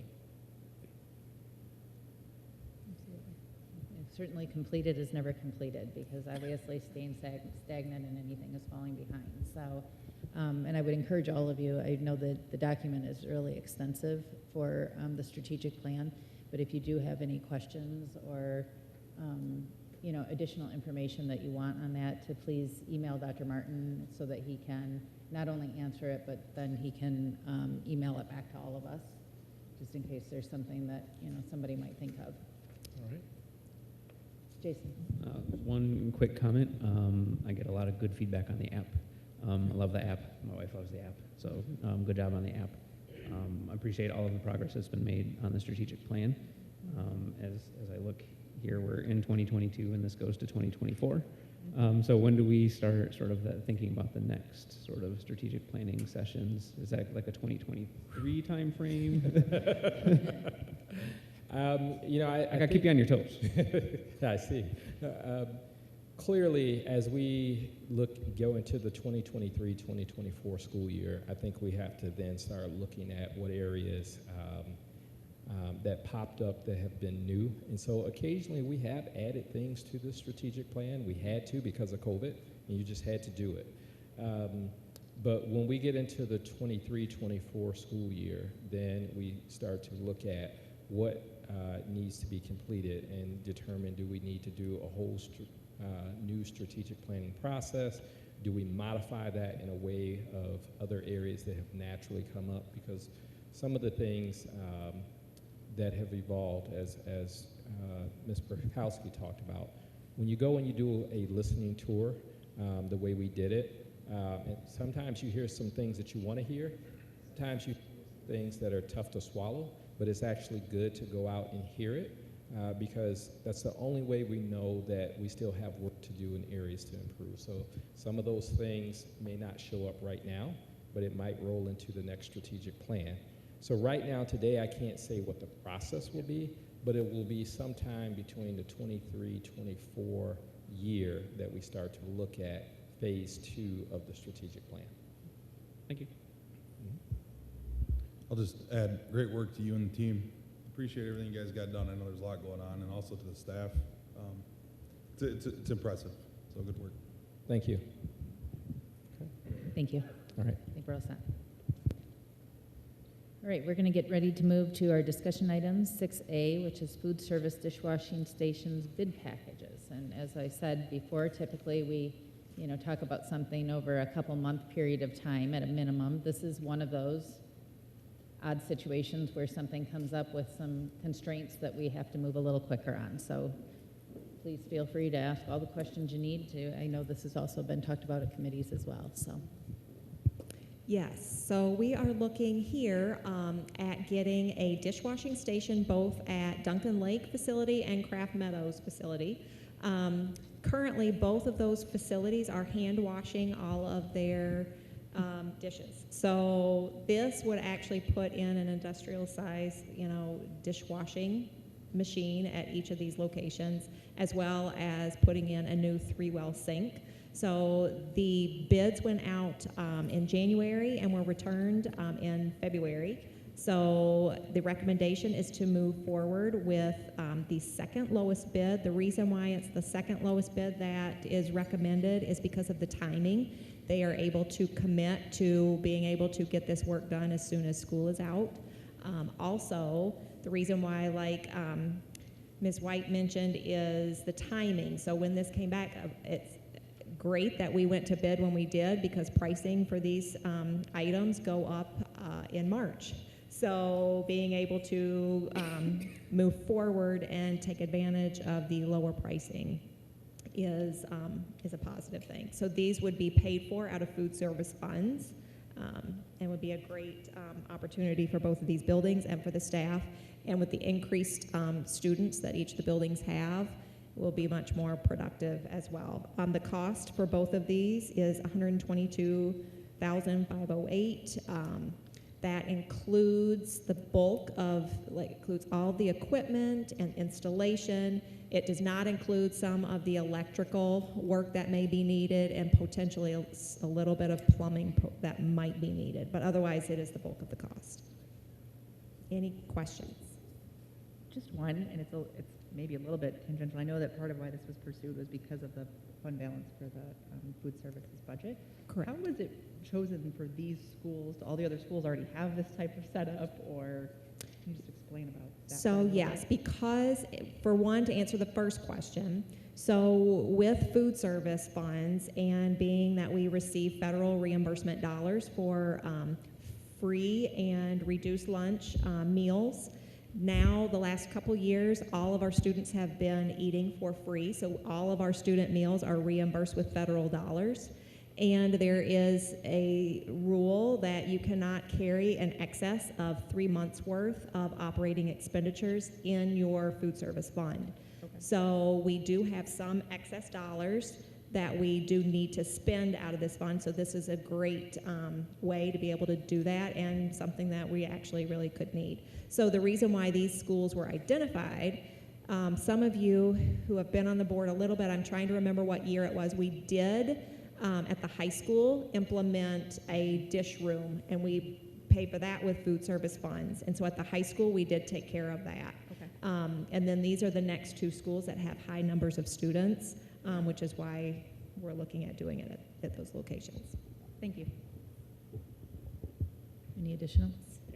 So just quick, with the guaranteed of the work being able to be done, is that taken into account any of the supply chain issues that we hear about all the time? Like, do they have these things in place, ready to go? Okay. Yes. Thank you.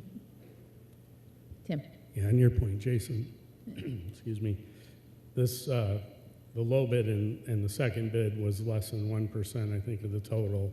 And to get it delivered is one thing, and then the scheduled installation is another. So it really had too much ambiguity to where we thought it would probably be best if we went with what we knew versus what might happen. Yes, Thank you. thank you. Any additional questions on that? Has the system at the high school been successful? I mean, are they happy with? Yeah, okay. I mean, I'm assuming so, but, just in case there's anything, all right. One of the things that we added several years ago as well were instead of having the disposable lunch plates, trays, whatnot, we are actually using recycled. So those need to all be washed as well. So it just adds to the washing. So yes, I think staff will be very pleased at these next two buildings. Absolutely. All right, thank you. On to 6B, which is summer 2022 high school AV technology bid package. Mr. Hubble? Good evening. Yeah, so we have on your agenda for discussion tonight what's titled the Summer 2022 High School AV Technology Bid Packages. I believe everybody has been briefed on this through board memos over the last couple of months, and then this was presented to the Operations and Finance Committee last week. These bid packages were released last week on Wednesday, and I believe this week we have a pre-bid meeting on the 23rd, and then bids are due March 9th, and then the intention is to make a recommendation to the Finance and Operations Committee next month, and then bring it to the board for approval next month. The bulk of the work is going to be at the high school South Campus Learning Commons, where we're adding presentation equipment. This was something that was overlooked, I think, in the initial design, or maybe it wasn't ever intended for that purpose, but it's a great PD space. It just has no presentation capability in there. So we're going to put a pretty decent system in there. And then while we're doing this work, we have some classrooms over at the North Campus, the band, choir, orchestra rooms, where their presentation equipment's sitting on a cart in the middle of the room with cords running across the floor and stuff. And they've been asking for a number of years to get that all mounted, 30 some feet up in those rooms, which is a little bit more than what my people can do. So we're going to add that into this project.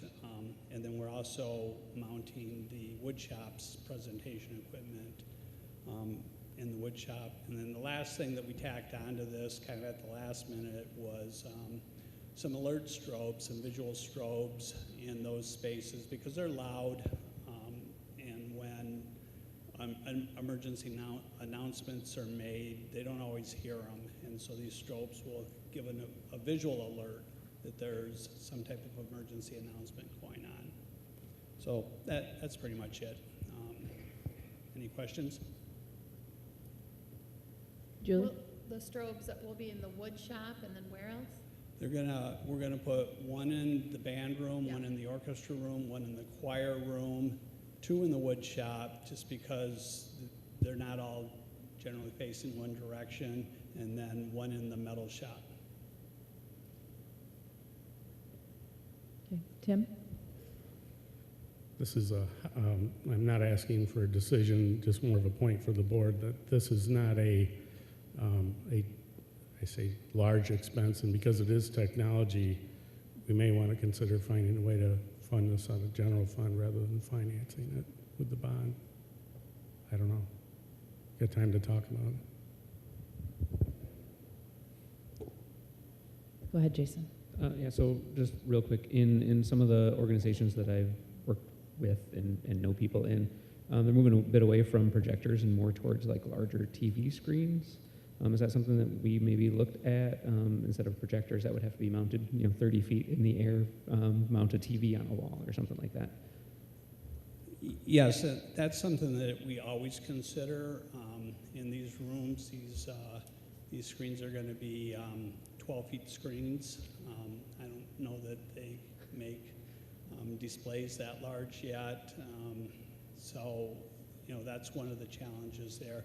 Also, even in a regular classroom, a challenge is the cost. Those displays, like say for an 84-inch display, they're still, in the $3,000 range for, commercial units that we would put in a classroom. Okay, thanks. Okay, we'll look for more information to come on that through Finance and Operations Committee. Thank Okay, you. Thank you. I'm going to quick stop and take a minute before we go on to our board and superintendent reports. I've seen a few people come in, and I just want to make sure that everyone is aware. If you are here to speak for interested citizen or public comment section, I do need one of these cards filled out, and I will need them turned in before the public comment starts.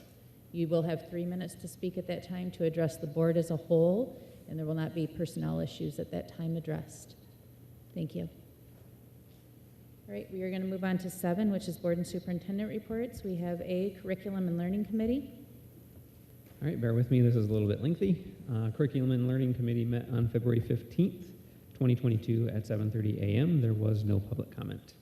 Dr. Garcia, Ms. Brokowski, and I provided an update regarding the Reproductive Health Committee meetings. The recommendation from the committee will be shared at the March board meeting. Ms. Homister joined the meeting to discuss truancy versus chronic absenteeism and some challenges with the current policy. More information is being compiled from previous years on chronic absenteeism prior to COVID-19 and will be discussed at the March meeting.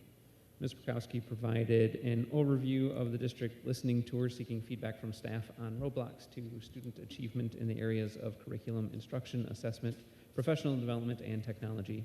She and Dr. Trober spent a day in each of the 9 district buildings listening to staff about their concerns in the above-mentioned areas. As promised, here are the top 5. Counseling support, mental health and social emotional needs of students, common curriculum across all grade levels and departments, onboarding and mentoring support for new teachers, professional development throughout the year for mid-year hires, and district team meetings and structures, having a vertical alignment across the district for those. More information will be shared at March 7th staff meetings. Ms. Brokowski shared the criteria for the ESSER 3 spending, along with recommendations from the community survey and community staff and student feedback forums.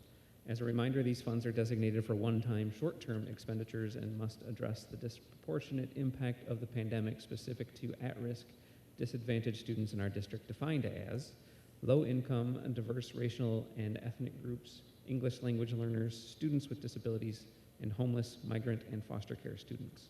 The plans for spending include creating supports for students in the areas of summer programming, before after-school programming, tutoring, freshman mentor program, evidence-based interventions and professional development, and additional supports, removing roadblocks for the at-risk population like transportation, translation services, internet access, etc. Ms. Brokowski provided an overview of a recommendation from the high school administration to change policy 5463 related to private school students transferring into the Caledonia High School. The recommendation is to strike the last sentence from the policy, which states, although credits from non-public schools may be granted and placed on a student's transcripts, no grades will be entered on the transcript or considered for class ranking. This would align with current practices. This would align with current practice in our district and in the state. Dr. Martin, Ms. DeVries, and Mr. Kingsbury shared updates from the Finance and Operations Committee, which met on February 17th, 2022. The meeting adjourned at 8:59 a.m. The next Curriculum and Learning Committee meeting will be held on March 15th at 7:30 a.m. Question? Any questions for that committee? No? Thank you very much. All right, the next one is 7B, which is Finance and Operations Committee. Tim? Thank you. As we start a new calendar with committees, I wanted to thank Kyle Clement for his service to the Finance and Operations Committee. It's been, about 4 years, I think, since we came together on the community, and welcome Ms. Julie Asper to the Finance and Operations Committee, so, who's joined already. We have a course. Finance and Operations Committee convened Wednesday, February 17 at 7:35 a.m. There were no individuals present from our community for comment. Mr. Hubble presented a recommendation to purchase media equipment for 2 locations at the high school. In addition, a request for purchase of emergency strobe lights in various rooms throughout the area near the Performing Arts Center that may be impacted by emergency announcements and make hearing difficult. This recommendation will be discussed at the 2/21/22 board meeting and without objection recommended for a vote after the committee meeting in March. Ms. Mahaney Stalzer presented a recommendation to purchase and install dishwasher rooms at Kraft Meadows and Duncan Lake. Cost will be $122,508.50. Recommendation will be discussed at the February Board of Education meeting and brought to a vote. Mr. Hess gave an update on progression on bond projects. He also elaborated on measures being taken to attract operations staff. He's been asked to look at creative solutions to filling open positions. Ms. Perkowski provided an update from the curriculum committee meeting, which is now held ahead of our meeting.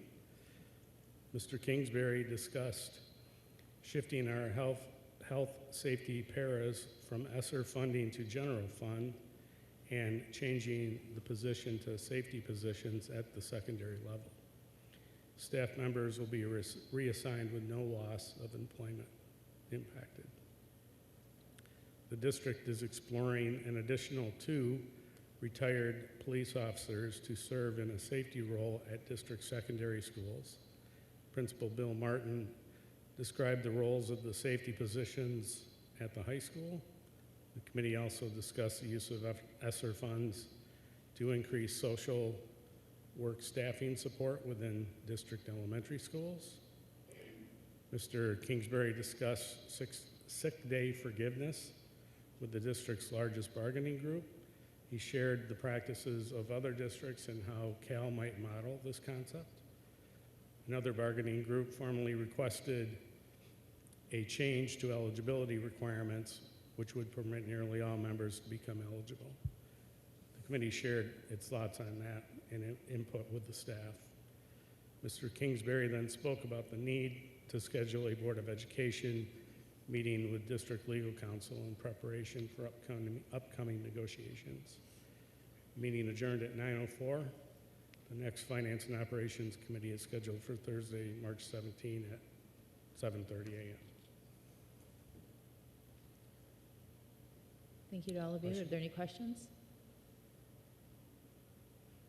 Thank you. All right, thank you very much. On to 7C, it's board reports. Are there any additional reports from board members? No? All right, we'll move on to 7D, superintendent report. Yes. So I have a number of things to report this evening. First, on Friday, we sent out communications to all families regarding the latest set of update information that came out from Kent County Health Department in a press release as it related to changes to educational setting and various requirements. So we did send a copy of that information out to all of our staff, as well as I believe that letter went on our district website in terms of the changes for the public health order. Essentially, it made it effective February 18th.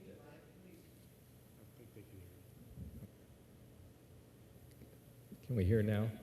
Okay. Essentially, that changes on February 18th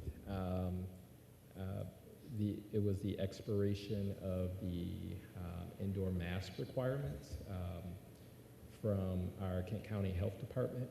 So we wanted to make sure that our staff and our parents had that information. What it did still, with the Kent County Health Department, does not have control over is the CDC order for transportation, but all other school-related mask requirements are effectively gone. Also, Kent Intermediate Association of School Boards is hosting a dinner on coping with COVID and supporting student mental wellness and overcoming learning loss. So as you've heard us talk about this tonight, as it pertains to our district and how to best support kids, I think this is just kind of a nod that this is a challenge across the region and across the state. And having recently gone to a superintendent conference, clearly it was a theme across the country that people, students, families are struggling, and we're seeing that impact. So if you're interested, please let myself or Ms. Zoet know.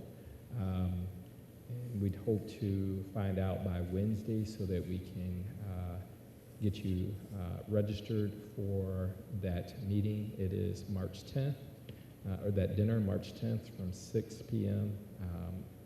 And with associated costs. So please let us know if you're interested. We'll make sure that you get registered, or you can RSVP yourself. We heard some information tonight on kind of the listening tour. If you are on the curriculum committee, you've seen what is the early stages of a development for an instructional model that the curriculum team is working towards, and plan to share with administrators and develop a 3 to 5 year plan and share with in a more broad fashion moving forward and aligned to our strategic plan. So more of that, even though it's in curriculum, kind of organizational coherence. We want to be crystal clear, or as clear as we can be, in terms of what our tier 1, 2, 3 supports look like, what our curriculum adoption cycle look like, what our student mental health support services look like, when to get access, what our professional development needs look like, and ongoing things. So great work from the curriculum department, and we continue to look forward to progress in that area. Also, you saw information coming out from our special programs department. A letter was shared with the entire community regarding what we call Childhood 2.0. It's a video that we plan on facilitating a virtual panel discussion on based on this film. So if you recall, approximately about a year ago, we had the community, those who are interested, review a movie called The Social Dilemma, and we invited some panelists to come in with various areas of expertise to kind of talk about the impact of social media on our society in general. We're taking another look, or a deeper dive, with Childhood 2.0, and we're going to have panelists that include some high school students, Miss Catherine Schmidt from Yoga Zen. We also have a representative from BARC. They're working on another mental health expert to be determined, as well as Mr. Chris McKenna, founder of Protect Young Eyes. So we invite anyone who is interested in participating in this virtual panel discussion to please look on our website. You can see the letter, get the information, how you can view that movie, and then be a part of that panel discussion moving forward. Also like to just congratulate our high school honors choir. We have several students who were recognized for their outstanding accomplishment and accepted to the All-State Honors Choir. So congratulations to those students, as well as our FFA regional competition. We have several students who did an outstanding job at regionals and who have qualified to move on to state. So way to go to our FFA high school program as well as our CHS honors choir members for their selection to the All-State Honors Choir program. So always continuing to see great things happening in our school district, so happy to report that. And that's all I have for this evening. Any questions for Dr. Martin? All right. Thank you very much. At this time, we'll now move to public comment. I believe I have all the cards at this time. All right. I'm going to call the first person to speak, and I will call the follow-up, the next two to follow up, just so that we are prepared. Please know that you have 3 minutes to speak at this time. We do have a timer somewhere. First, we'll have Melissa Van Gessel for our CEA report, followed by Betsy, and after that, Beth.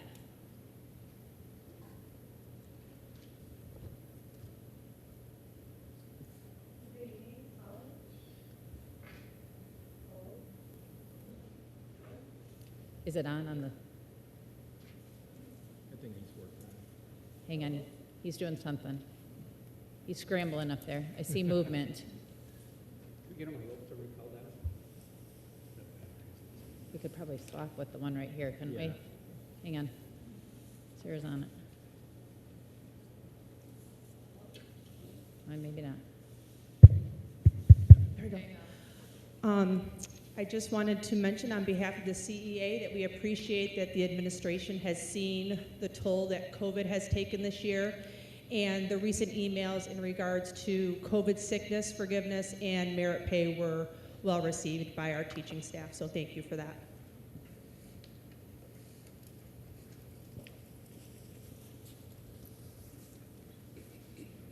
Thank you. Next we have Betsy, followed by Beth, and after that, Mark. Do I have to hold that? Can I put it in here? I'm sorry, what? Can I put this in here? Sure you may, absolutely. He's right behind you for help.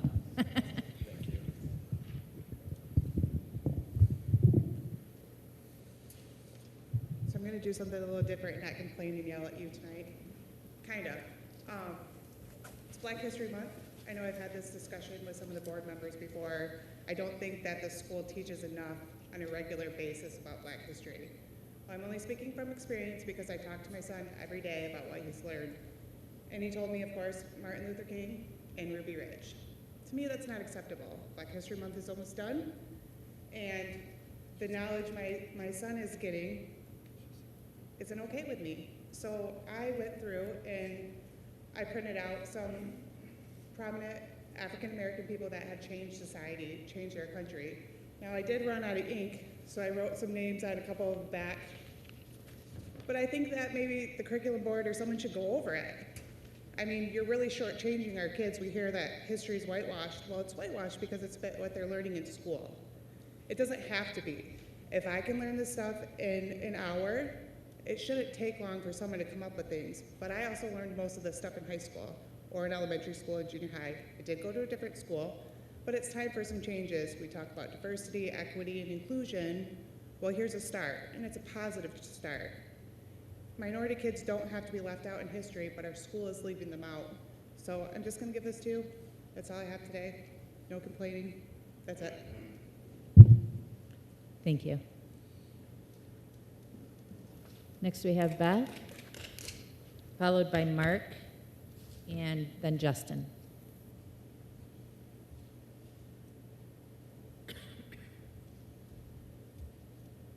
Hi, I'm Beth, and I have a child in this district in high school, and I was going to speak last month, but we couldn't make it because there was ice at our house. We are very concerned about how the high school exams were handled last month. Who in their right mind tells students that exams will not count if they are negatively impacting their grades, and letting teachers suggest to students to only put their names on their paper and turn it in without even attempting to answer a single question? You have given students no incentive to try, and are continuing to damage our children's opportunity to a good education. By eliminating the negative impact of low exam scores, you have done the following. You have taught children to not study and retain information for exams and beyond. You have taught children to not persevere or do their personal best, but promoted mediocre behavior in academics from students. You have not kept students engaged and challenged.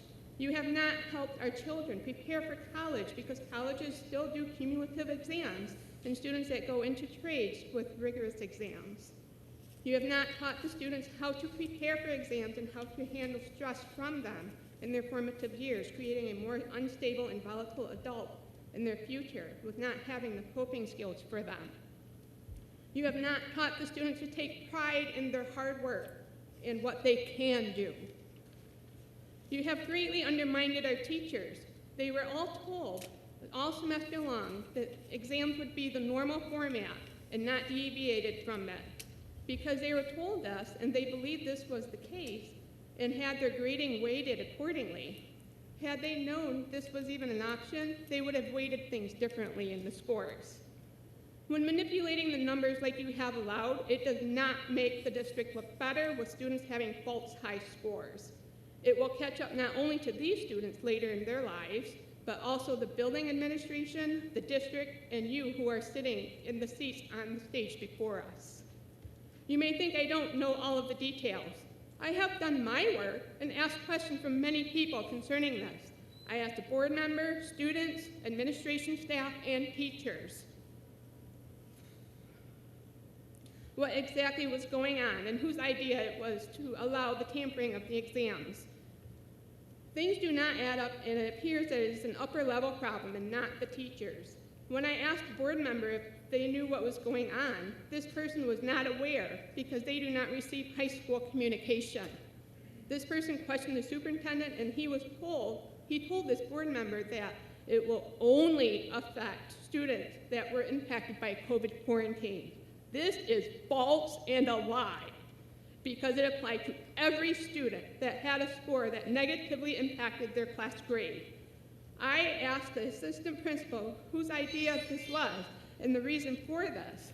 I was told that because up to 200 students were absent and that it, quote, would have resulted a heavy burden, end quote.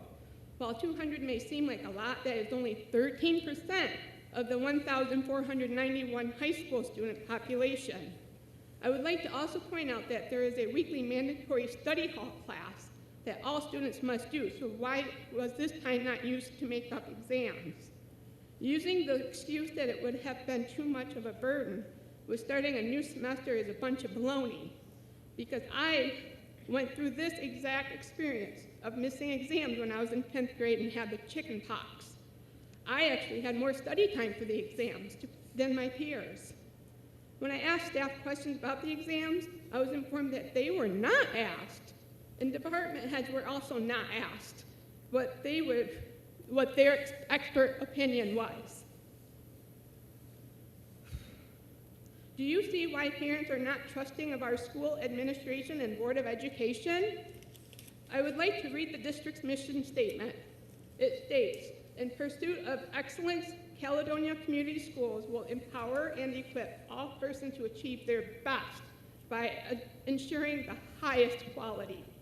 Is lying, manipulating numbers, and deceit your best? Is depriving our children the very best education your best? Is this really your highest quality? This is all very disappointing and not acceptable, and not what we are paying for in our children's education. Thank you. Thank you. Next we have Mark, followed by Justin.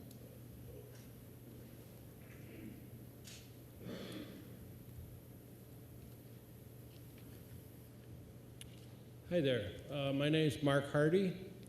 I'm a grandparent of children in the school system, elementary, middle school, and high school. And I'm here tonight to speak about school safety and security. There was a publication in the local paper, the Sun and News, about the incident that happened in our neighboring school district TK, Thornapple Kellogg. There was an incident where they had to shut down the school and react to that, as well as we all know about the incident that happened in November, just 4 months ago, at Oxford schools here in Michigan. The school administration, or actually a superintendent, was gracious enough to print that week in the local newspaper on what steps they had taken to secure the schools and what their protocol will be now going forward. And I was going through the website for the Caledonia Community Schools. I couldn't find a lick of anything on security. I was listening tonight to the strategic plan, and there was absolutely no mention of safety and security in lieu of the announcements for emergency at the wood shop, the metal shop, the band room, the strobe lights. That's all I heard. And that concerns me, only because I know safety and security is a big issue these days. I'm sure that these kids that are in the schools want to feel safe. Parents believe that they're going to be safe. And I couldn't find anything on the website. Is there a safety committee? I can't ask questions. I'd like to see if there's a safety committee. Is it in the human resource department? Who oversees it? Is there a handbook, protocol, a 1-year plan, a 2-year plan?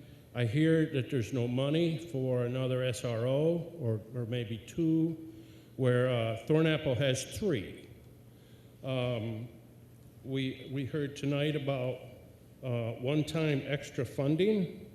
Maybe a good idea. You know, we should have a goal. I think this is going to be an ongoing problem, and I'd like to know that there's going to be some progress made in the concern for it. Thank you for your time. Thank you.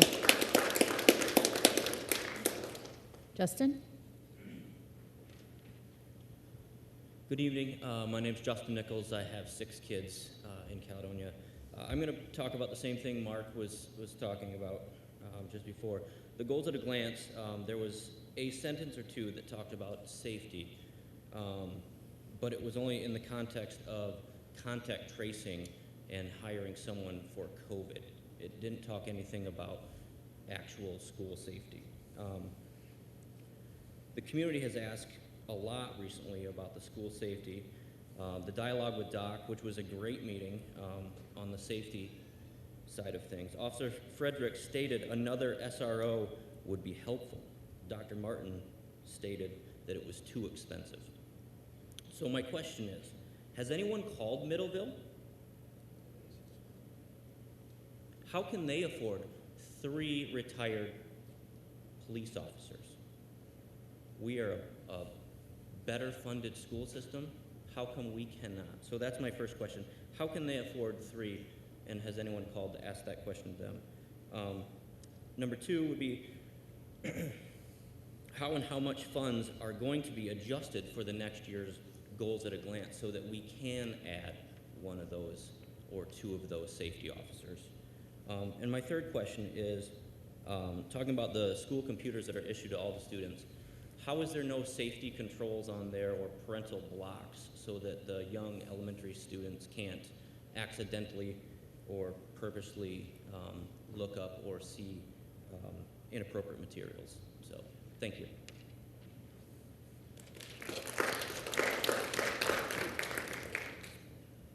Thank you.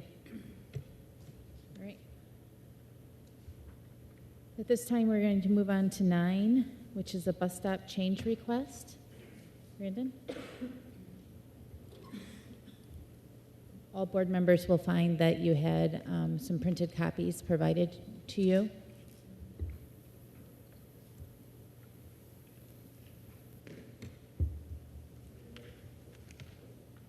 Hold on. Is it on? Oh. We Get the probably, mic on. or we can take the one off the table at the end too and see if that one. Hang on, sir. There we go. There you go.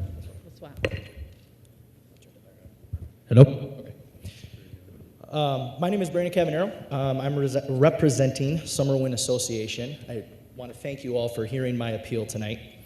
So what this pertains to is a bus stop change. The day before school started this year, we were notified that the bus stop, which had been going down our street, if you look at slide 1 that was sent to you, it's an aerial view of our street. So for 15 plus years, the bus has come down our road, made multiple stops, turned around in our cul-de-sac, and came back out.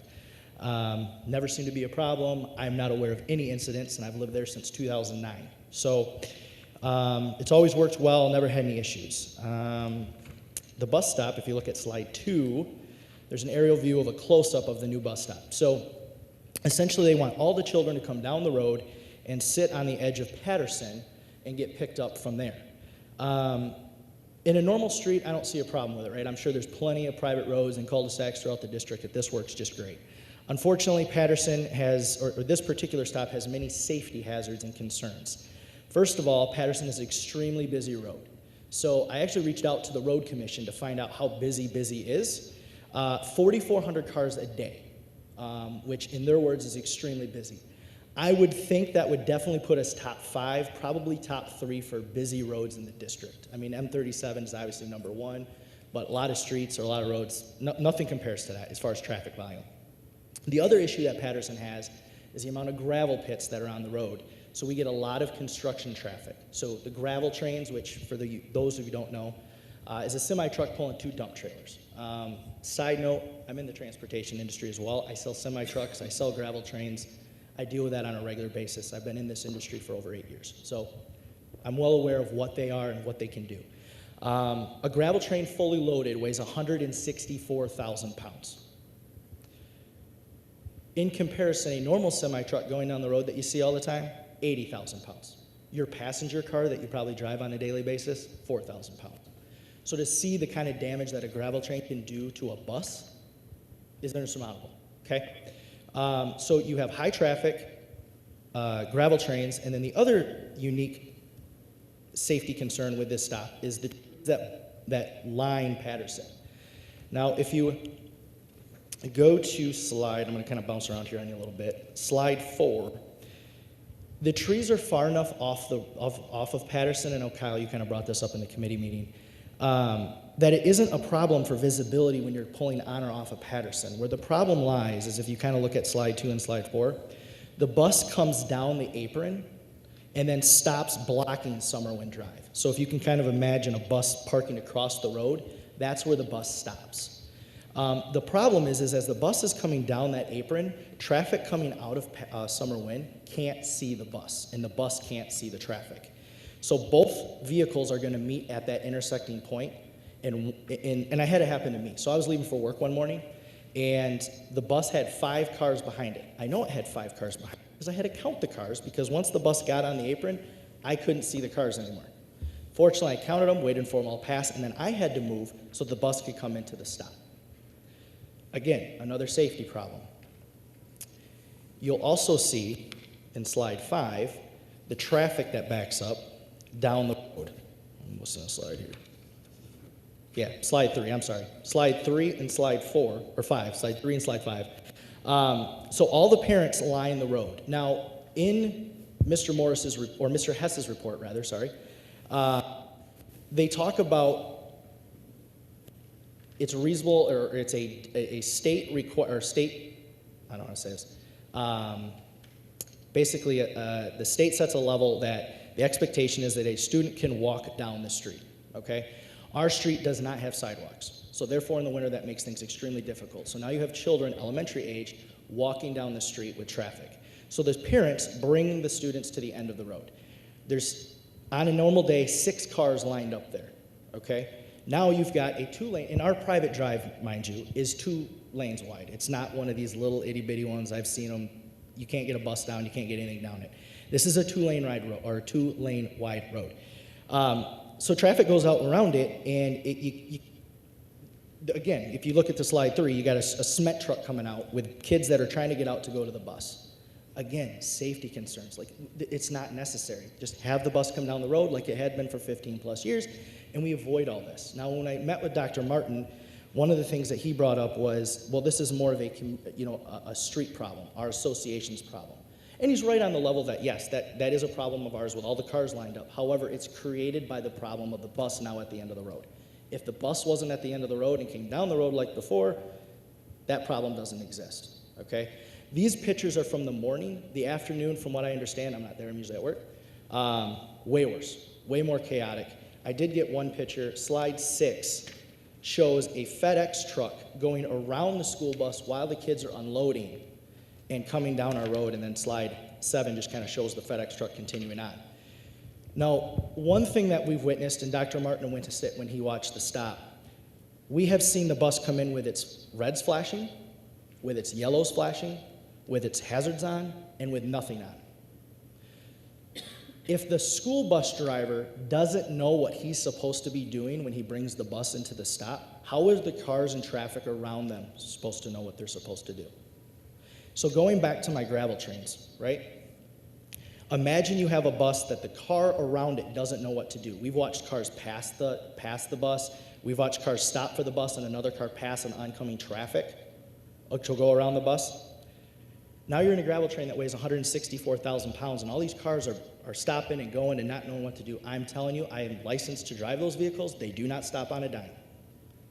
It just creates more problems and more safety hazards than needs to be. Going to that point, if you look at the last slide, slide 8, just a month ago, ironically enough, within a mile of our stop, a gravel train got in an accident with a passenger vehicle. The passenger vehicle driver was hospitalized. If you look at the rear of that trailer, they didn't even crack a taillight. That's how much force and strength is in those gravel trains. Imagine what that would do to a school bus. So, along my process of meeting with Mr. Hess and going to committee meetings and meeting with Dr. Martin, the one comment I get a lot is, well, if we do it for you, we have to do it for everybody. And I don't agree with that. I think that this particular stop has enough safety hazards that any rational parent will look at that and go, you know what? Yeah, my street doesn't compare. Again, I don't think we need to go down every single street in the district. I get it. We need to save time.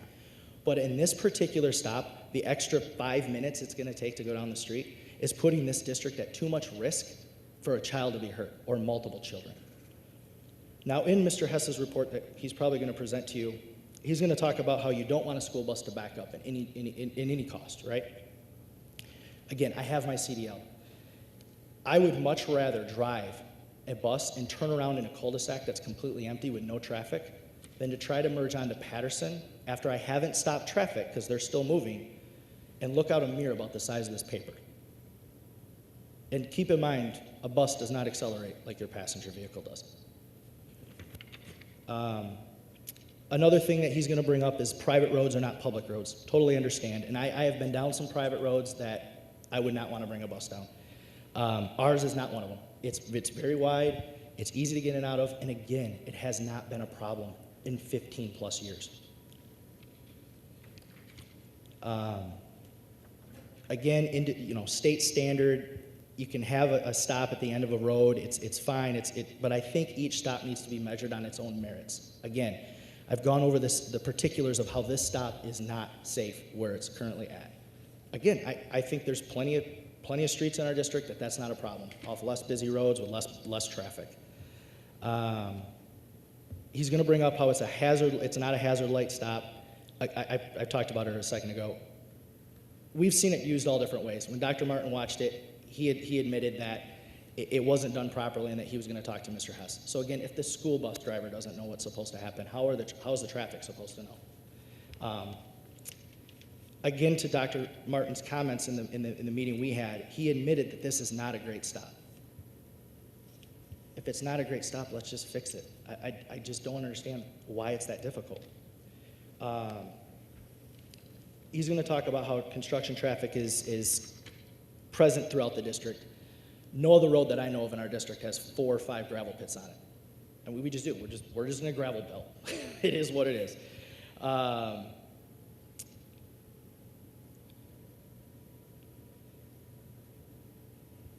again, going back to my point about other streets, you know, having to change it for us if you change it for everybody else.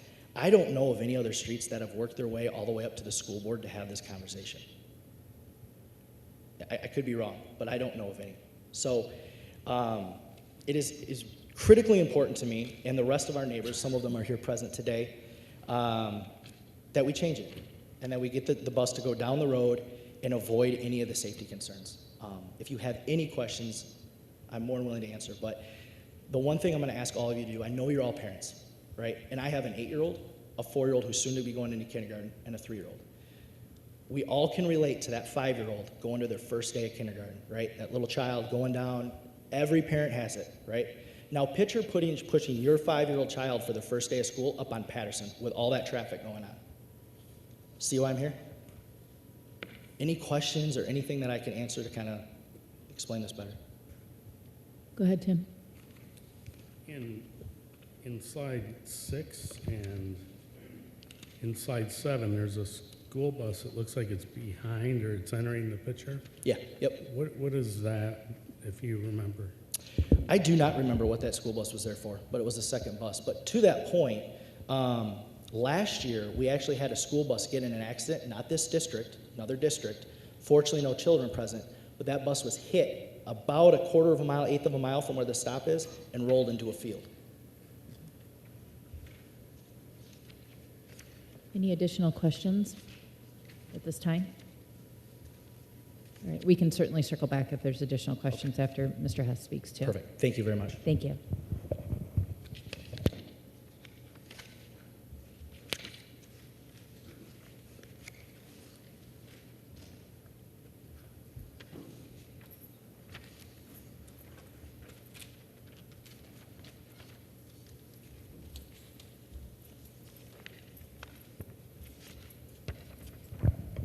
Good evening, and thank you for allowing me to provide the administrative report response. To be clear at the start, there are no federal or state laws that prohibit or disallow a school bus from entering or having bus stop locations on a cul-de-sac, private road, or dead end. The standards for routing school buses instituted by the state of Michigan, the National Highway Traffic and Safety Administration, are based around the safe turning around and backing up of a school bus. What does exist is a list of best practices, policies, safety warnings, and guidelines that point school bus transportation professionals away from these practices and toward making safe, effective, and efficient bus stop locations. Safe locations. I'm going to track through the report that you've been provided. You can follow along. The Michigan Commercial Driver's License Manual, CDL manual, states unequivocally that backing a school bus is strongly discouraged.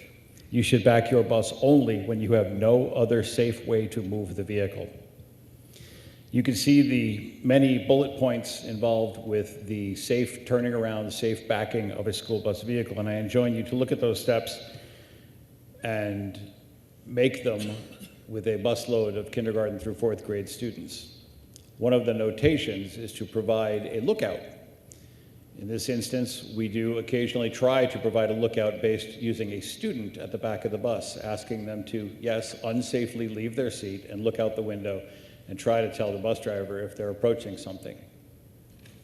We receive complaints about that from parents who are concerned that that responsibility does not belong on their student, and I agree with them, it does not. In the current year, we have reduced backing incidents, complaints, and costs. And the report says to near zero. I will report that it is at zero. We have had none. These included hitting mailboxes, damage to driveways, yards, vehicles, and other objects. We have almost entirely removed the concern of parents who have complained when their student is asked to spot for a school bus backing up. A publication by the National Highway Traffic and Safety Administration selecting school bus stop locations indicates that a full-size bus requires 115 feet to safely turn around. The average cul-de-sac in the United States is 90 feet. In this specific incidence on Summer Wind Drive, the cul-de-sac is 76 feet. As Mr. Caravagno said, private roads are not public roads. The builders of neighborhoods and subdivisions are required to meet a basic set of standards for road construction and maintenance. They are not the standards for public roadways, and often, truthfully, they are exceeded. They do exceed them. Sometimes they are better. However, we know the characteristics for road maintenance for the Kent County Road Commission. We know exactly what they will do, what they can do, and what will happen. We do not know the standards for any private contractor or contractors providing road service to private roads throughout the county. In the current year, we have reduced complaints from non-student family homeowners on private drives to 0. We would normally receive quite a significant number of complaints from families complaining that we are destroying their private roads by putting school buses on them. In the current school year, we have not had a bus get stuck in a cul-de-sac, and I would also add we have not had a bus get stuck at all. In a normal winter, we have multiple situations where in a cul-de-sac, a bus cannot turn around and become stuck and has to be freed by a tow truck and or our mechanics. This secondary result of that delayed bus is students waiting in the cold, complaints, and students late for school. In the current school year, we have experienced 0 route interference from other vehicles blocking access and interfering with turnaround locations in cul-de-sacs. At Summerwind Drive, we have had several years where concerns were repeatedly documented about an ATV driver interfering with the safe operation and turning around of the school bus in the cul-de-sac. Walking distance to school and or the bus stop.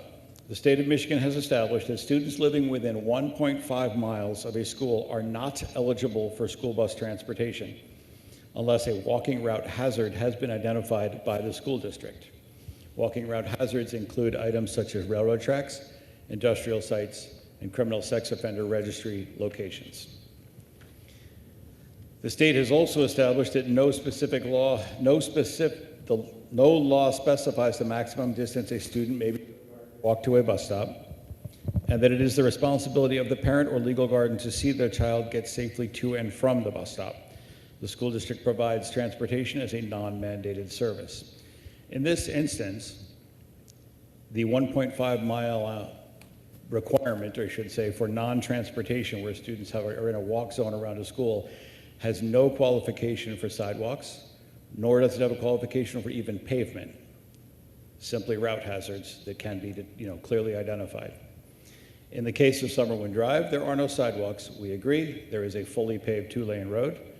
Students are being transported by their parents. They are not required to wait at the side of Patterson Road. They are lining up on Summerwind at a safe and significant distance from Patterson.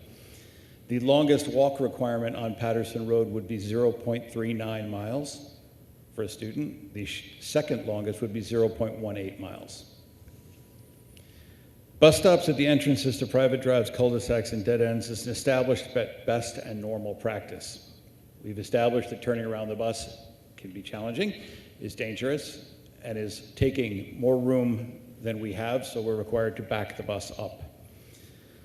In a review of IDEX schools, this is the 11 districts in the state of Michigan that are compared to ours on a financial, budgetary, demographic, and a variety of other qualifications. 8 of the school districts out of the 11 provide regular ed transportation. 0 go into cul-de-sacs or dead-end situations. All provide bus stops at the end of the road.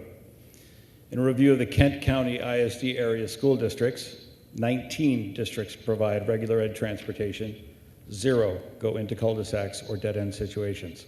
All provide bus stops at the end of the road.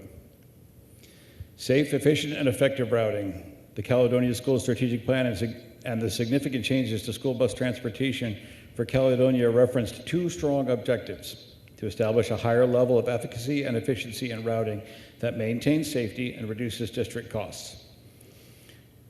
Within the boundaries of Caledonia, there are 226 cul-de-sac dead-end roads, both public and private in ownership. 107 of these have bus stops. 54 are specifically elementary and or ECC level stops. Caledonia transportation travels to 1 of these.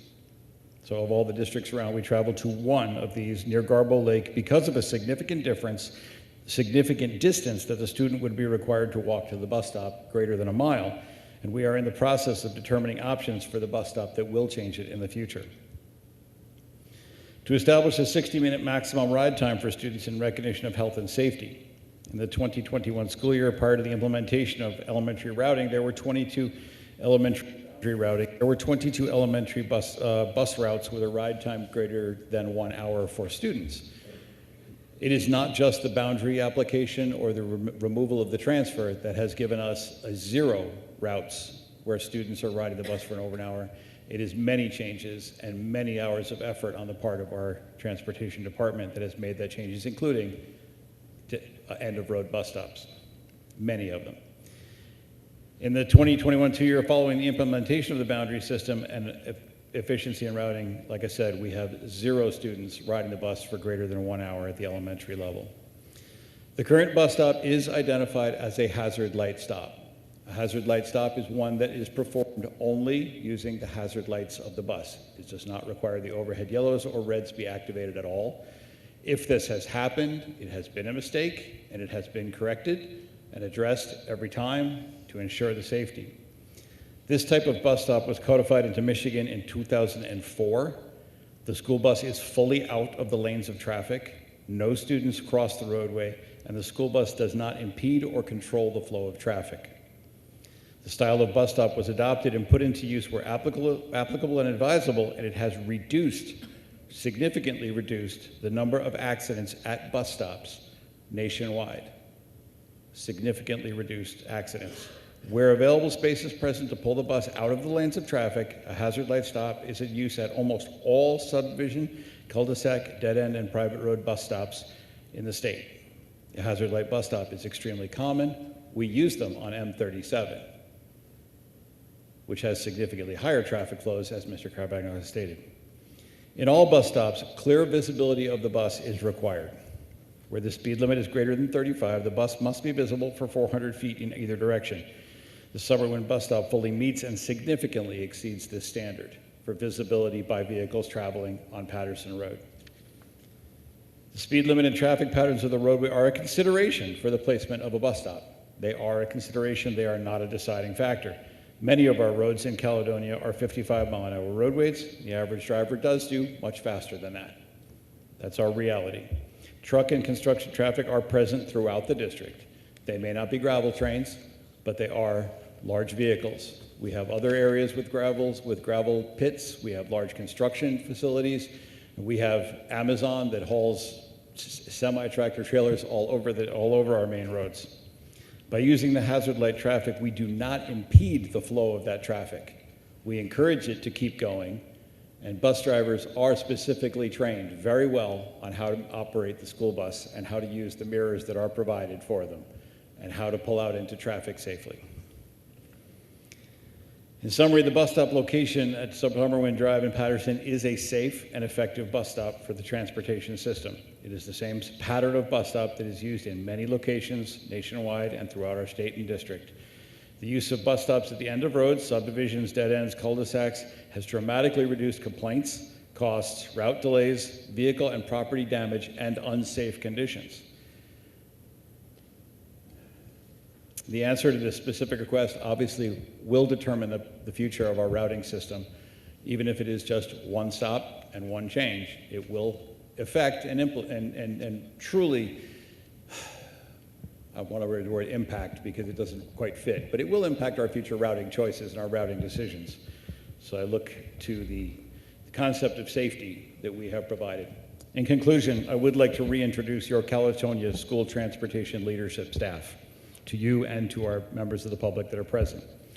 Betty Nelson is our router who creates, monitors, and modifies school bus routes, works directly with drivers to assist them in how they operate their routes, how they train for their routes.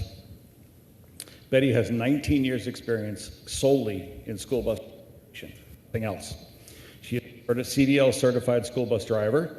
She is a state instructor for the State of Michigan Training Agency New School Bus Driver course. She is a recognized certified transportation director by the State of Michigan.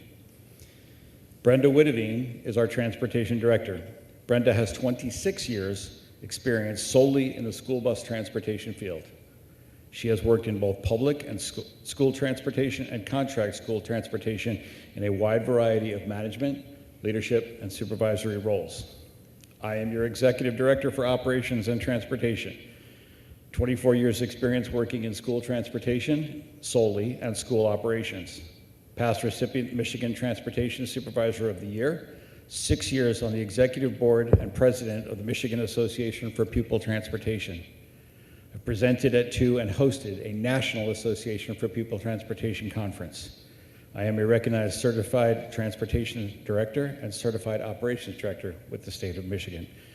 Your leadership staff in transportation and operations at Caledonia Community Schools represents 70 years of focused dedication to safe, efficient, and excellence in transportation our K-12 students every single day. Thank you. Thank you. At this time, I will ask board members if you have any questions for Mr. Hess or Brandon, either one, before there's any discussion of any kind. Go ahead. Yeah. Mr. Hess, was data looked at on the number of cement trucks that were going up and down Patterson on a daily basis? We are aware of the traffic counts on Patterson Road. I don't think cement trucks or gravel trucks impacted or were looked at in our decision to be real, knowing that we have cement trucks and semis and a variety of trucks on all of our main roads throughout the district. The pattern is not necessarily that different at all. Do you think the previous administrator who made the decision to go down that road with a bus looked at how many gravel trucks, which I'm sure has grown over time? To be frank, no, they did not, because we were going down a lot of cul-de-sacs. We've been going down cul-de-sacs in the district for many years where the practice statewide, nationwide has been ceasing, and we have not. So you think it's safer to pick up on the side of Patterson versus, and the risks that promulgate from that versus pulling in? I mean, this route has worked great for 15 years. Why suddenly the change? The change is based on the standards of safety and the standards of providing safe, effective, efficient transportation to students. And yes, I do believe that it is a safe bus stop, and it does not indicate a problem. So the standards and recommendation guidelines, we're following all of those? Could you repeat you that? gave us a list of 10 documents to look at, of which I've read through all of them except for the 512-page National Transportation Safety document. But there are a lot, you refer to them in your discussion here. Are we applying all of those to the transportation plan or not? We are applying as many as we possibly can. I think you will find that in those documents there are contradictions. The CDL document states that we should turn off the bus, secure the bus, leave the bus, and go look behind the bus. Whereas the bus driver curriculum says that we should never do that while it is on a road. So there's contradictions in them, and we do our absolute best to follow the safest procedures for our district. So with that said, do you still think it's more safe to pick up kids on the side of Patterson with these trucks that they're almost twice as wide as some cars, versus reverting back to a plan that has worked over 15 years? That's safer? I can think of a lot of plans in this district that have worked for 15 years that we are changing, and we have changed in the past 5 years. And I would say that while I do not judge that it is more safe, I judge that it is a safe bus stop. Okay. Then why is there such a big pushback to not allow them to receive what they're asking for? I would say that your decision affects 54 elementary and ECC bus stops at cul-de-sacs throughout the district, at 107 cul-de-sacs for K-12 transportation with bus stops. Well, you're assuming that we would decide, and they're all not coming here to bring their cases. We certainly wouldn't decide them all the same. I am saying that you open a window for every one of them to appeal with a right to have it changed, and that becomes They have that a window reality. now. We wouldn't be opening anything. Go ahead, Julie. I live on a cul-de-sac that's off of 92nd Street, and 92nd Street that ends into the high school. and there are many, many, many, many, many cars. And we actually built our cul-de-sac to be wide enough for a bus to go around. So I see what you're saying, because now my kids' safety is now not as important to me. We have, as a neighborhood, figured it out. But initially I was like, what? I want my kid to be picked up right in front of my house, because it's been that way for 20 years. But sitting here as a board member and not a parent, Pat, as a board member, you should have a 50,000 square foot view of what's going on, and we need to make sure that we hire people with 27 years experience, and that you in turn hire experienced people in what you're doing. That's our job. Our job isn't to decide whether you're stopping or you're going down my cul-de-sac or anyone's cul-de-sac. So I guess I just don't understand why this is a board thing to decide what cul-de-sac or whose kids are more important than other kids or whatever. I think that we put you in place, and you put your staff in place, and we put Dr. Martin in place. Actually, we put Dr. Martin in place, and he puts you in place. I misspoke, but so I guess even though I understand and I feel that, because our kids, it's emotion, pure emotion, and it's scary and all that kind of stuff, but I can see that you did your due diligence. I think there's a lot of people that will be like, well, then we're back at an hour and a half, 2 hour bus rides for everybody, which is terrible, too. So there's no easy answer to this, is I guess what I'm saying. And I live on a cul-de-sac, and many other people do. How many? 200 cul-de-sacs or whatever. So even though I understand, but there is always a risk. There's a risk when I put my kids in my car to go take them to school. So I don't know. I guess as a board, I feel like our job is to put Dr. Martin in place, who puts Mr. Hess in place, and he does his due diligence. So heaven forbid. I mean, it's tough, because we have the same thing in our neighborhood. So I don't doubt our experience with our administrators, but I think when a parent sees the risk and puts the time and effort into working the way through the proper channels to come to us, that should say something as well. I understand that, but if we do that, so you're saying that so my neighborhood might do that too next, and then other people's neighborhoods.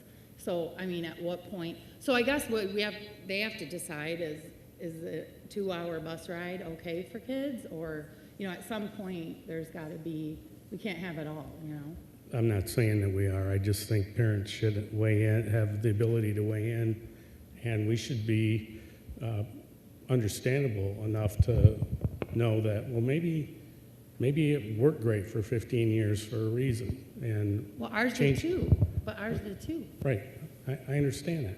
I'm looking at this from the appeal perspective, but we're not seeing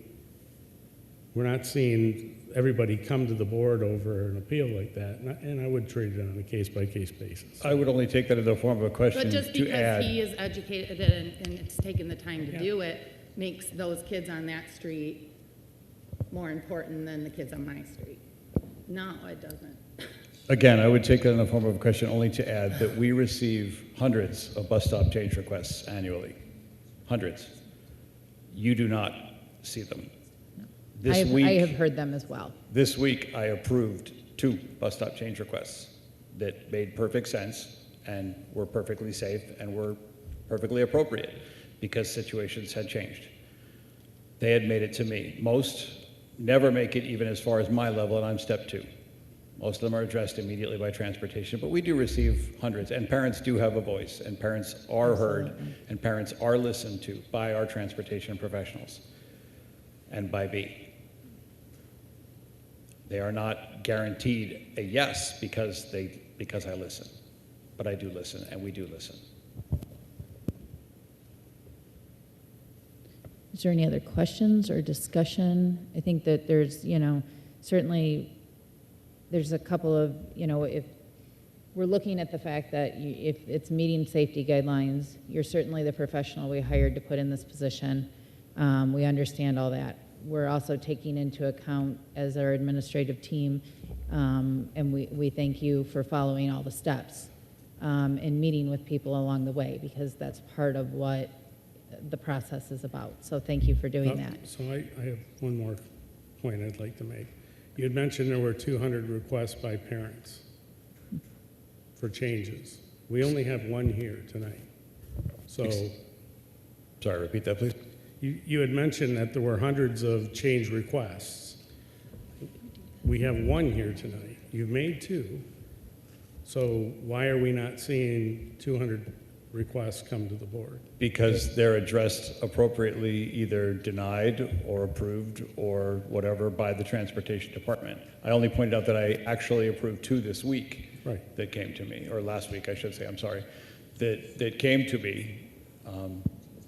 They were based on students' locations moving and student density that made perfect sense. One in Dutton Mill, where they provided us a bus stop for us that was actually significantly better, closer to the main road and on the entrance and exit driveway of the Dutton Mill community. But they provided us an excellent location, so we moved the bus stop. But the vast majority of bus stop change requests are addressed at the transportation level, either investigated and approved or investigated and denied, and they stop. If I can, Go ahead. If I can add to that, I too can attest to, not only in this district, but this is my 3rd time at this as a superintendent, and even when I was a director in another district. The volume and the number of change requests for bus stops is typical. It generally will go into several hundred every year. This is common. And when you look at our district policy, as well as what you see in most school districts, our policy really states a process for starting at the lowest level and working your way up. In many cases, the vast majority of the cases, an appropriate decision is made to make a change somewhere along the process, or in some cases, it is not, because it's not deemed necessary or appropriate. In those cases, sometimes we have to make a difficult decision that parents or people don't want to hear, but just because it's a difficult decision and they decide to keep going until they get a yes, doesn't mean that we just unilaterally turn it over because they exhausted everything and they went to my office or his office or Ms. Witteveen, and we just said, yeah, we're going to do it, because at some point we have to establish standards so that we can run an effective system. So right now I know we're talking about one stop, but not all stops are designated equal, and we have to rely on the expertise of the team that we put in place, because I would say in every community I've lived in, with the exception of one, we were fortunate or unfortunate, we happen to live in a cul-de-sac. So what we're doing is not an abnormal practice in most places. It's new to us, but it's also part of the challenge that we were getting on the opposite side of it in terms of the number of small accidents we were having going into the cul-de-sacs, in terms of the challenges of how many hundreds of students who were routinely riding bus stops much longer than is necessary. So, I think we got to be careful not to characterize this as we're not being responsive to parents. We are actually doing what I would think the board employ us to do, is deal with the day-to-day activities and the hundreds of these type of requests that will come in, not only for transportation, but a number of different issues. And we try not to bring every single one to the board just quite honestly, it would be exhausting just in terms of the numbers that you would get. So I don't want it to be characterized as if we are not being responsive. We are. But that is the work of the transportation department to vet those to determine what's most appropriate. In this case, after it went through a couple levels, then it went to the assistant superintendent and myself. And after looking at this, you know, yeah, would I like to see things different? You know, wider lanes or a different pattern? Absolutely, I would. But again, not all streets are equal, not all cul-de-sacs are equal, but just because it is not the same doesn't mean that our procedures or our process are not safe and should be supported. So that's just kind of my commentary to it, I guess. Go ahead, Jason. So, Mr. Cavallero, and I apologize if I got your name incorrect. All right, perfect. I appreciate your advocacy for your children. I do. You did your job, and you advocate for your kids, and that's what you should do as a parent. That's what any parent should do. Our job as a board, I view we have to take that and weigh that with all children and the rest of the district's needs as well, right? And understand that. And just so everyone understands where I'm coming from too. I live private drive, cul-de-sac, off of Whitneyville by 96th Street. So Whitneyville is also kind of a busy road.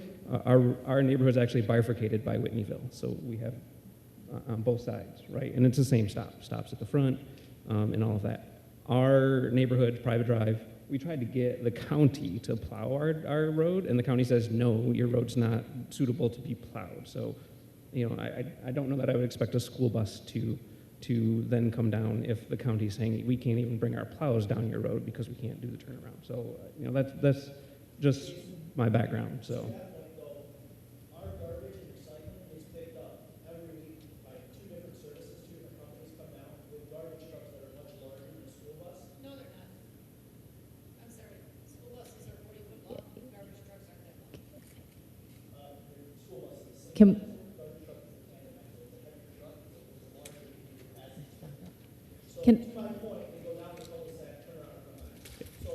Yeah, and the garbage trucks come down mine too. So, and again, I also just wanted to point out that, you know, yes, things that have worked for the last 15 years, right? But just because something has always been done doesn't mean it's a reason to keep doing it. We've changed, right? We had, you could go to whatever elementary school you wanted to previous to the last couple of years, right? That worked for forever, but we change as a community. We change as, you know, a school district and everything else. And so some of this we just have to change to go with everything that changes, right? Like, we can't just keep doing things the same way and expect that it's not going to cause problems at some point. So, you know, again, to Julie's point, yes, I think we should stay above. We hire a superintendent, we hire people to do these things. Fantastic. I've had conversations with Betty, fantastic, you know, in terms of routing things. So, you know, I don't know that this is where we want to be as a school board. Yeah, I just follow up too on what you guys are saying. First thing is, I'm gonna hopefully not butcher your name, Cavallero, right? Okay. I've appreciated the way you've handled things. I think I told you that in our meeting. You did things the correct way. Although the outcome's probably not what you want, I've appreciated that. I have 3 youngsters at the house. Told you the same thing. If you're dealing with the safety of your kid, you're willing to do anything. So I completely understand where you're coming from. Where I end up lining up in this is, and it's going to sound like beating a dead horse, but we have to rely on the experts that Dr. Martin hires. Just like when the safety concern came out, we have somebody with 20 years of military experience helping us put our plan in place. And we rely on that because that's who Dr. Martin's hired, put in place. That's an area of expertise. It's more than anything I know, right? So at the end of the day, as a board member, you have to rely on who you have. So we have somebody who was the president of organizations, you know, understanding these rules and safety. So I guess all I'm saying is, I agree staying out of the fray here. I think we have to rely on who we hire. having said that, I just want to thank you for the way you handled yourself and conducted yourself through this process. I wish it could be worked differently, and maybe it is with the other 6. I wish it could be different. That's all I can say. Just as a parent, I certainly appreciate it. And yeah, one thing I would like to say though, when I was starting here, I hope this shows a little bit that we're listening to the parents. I know some of you are shaking your head no, but the reality is, Dr. Martin, Mr. Hess, I don't know if Mr. Kingsbury or not, was out at the bus stop in the morning multiple times, I believe, right? Checking on this. Transportation was there, I believe, right? Helping out with this process. So there was a lot of steps taken to get to this point, right? So it wasn't like they just came up here and said, no, it was over. There was an effort put in place. Again, I'm sure you don't agree with the outcome, but we listened, and I know they took the appropriate steps, and as a board, that's what we asked for, right? So thank you again for the process, and that's all I have to say about that. I think that I agree. I mean, you certainly, I couldn't have asked for more from you from following through in the process and your communication.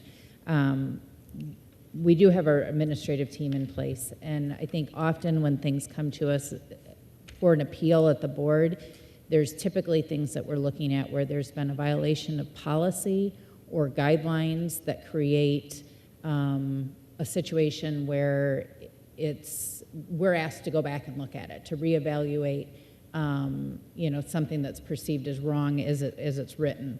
Based on this, we don't have any violation of any of those guidelines or policies, just as you followed through with the policies as they are in place. I think that, we certainly, as a board with this, based on our policy, we do follow up with a response to you in writing within 5 days of any kind of decision.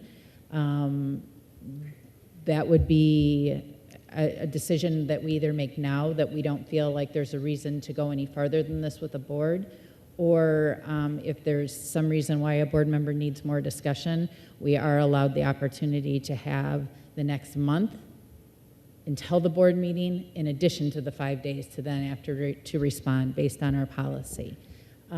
So I just wanted to be clear, if we go with consensus here as a board, if there's more information that needs to be had, if we are walking down the road of, our administrators have made this decision and done their due diligence and just moving forward on this, because I certainly want them to have their answers and closures too. So I don't know, Brittany, did you have anything you wanted to share? Okay. All right. I just want to add that our policy in transportation does not have any details specific to anything that we're talking about here. That is correct. When I'm saying we followed our policy, it's based on this procedure and all the hoops that you feel like you've jumped through, and that's the policy that I'm referring to. So when I say that there's been, we don't have any guidelines for transportation or anything of that nature that are in violation, is what I'm looking at. Okay. I think before we end up weighing in on this, we have to also understand that the board is fully accountable for this, and unlike anything else. But I just see, I've been to the stop twice, different times. I looked at it, and to me, it was a no-brainer. And I said, I can just see this being an issue.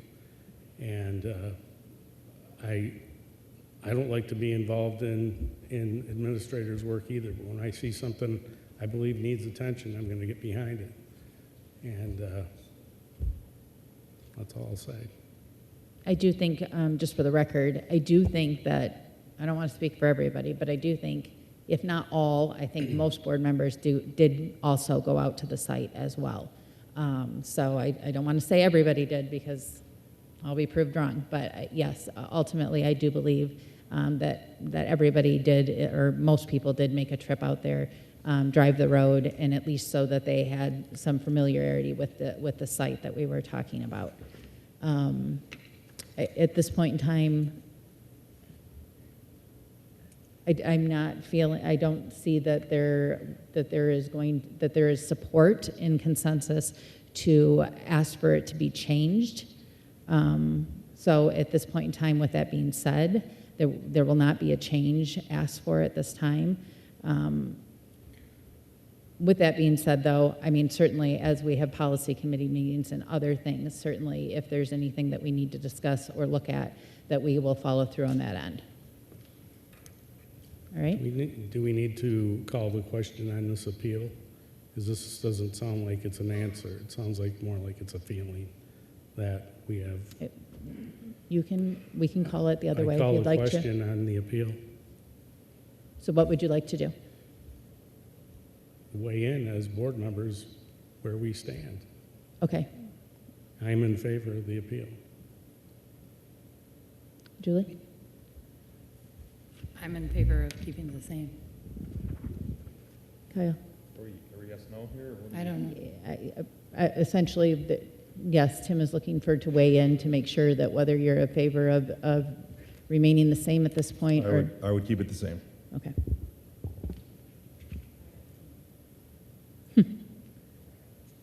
Oh, and it was loud.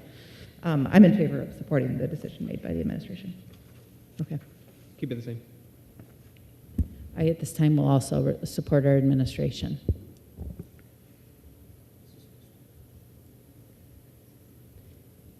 At this time, based on that information, then there will be no further action taken. I want to thank everybody for their time and effort put into this. We are going to move forward to our action items, 10A, which is School of Choice Resolution. I move that the board approve the resolutions to opt out of Section 105, opt out of Section 105C, and participate in the Kent ISD Collaborative Schools of Choice program for the 2022-23 school year. Can I have a second, please? Second is Brittany? No, you're good. Were there any other questions on this? I know this was discussed fully. Everybody's good? Can we have roll call, please? Asper, yes. Clement? Yes. Barbara Garcia? Yes. Morris? No. Sadie? I'm sorry, yes. Yes. White? Yes. Motion carries. 10B, food service dishwashing stations at Duncan Lake and Craft Intermediate.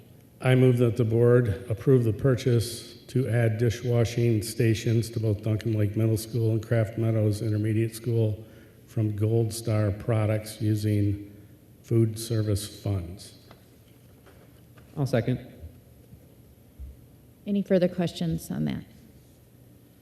No? Can I have roll call, please? Asper, yes. Clement? Yes. Barbara Garcia? Yes. Morris? Yes. Sadoo? Yes. White? Yes. Motion carries. All right. Thank you to all of you. I just need a motion to adjourn. A motion. Motion by Kyle, second. I'll second. Second by Jason. All in favor, say aye. Aye. Any opposed? All right, thank you.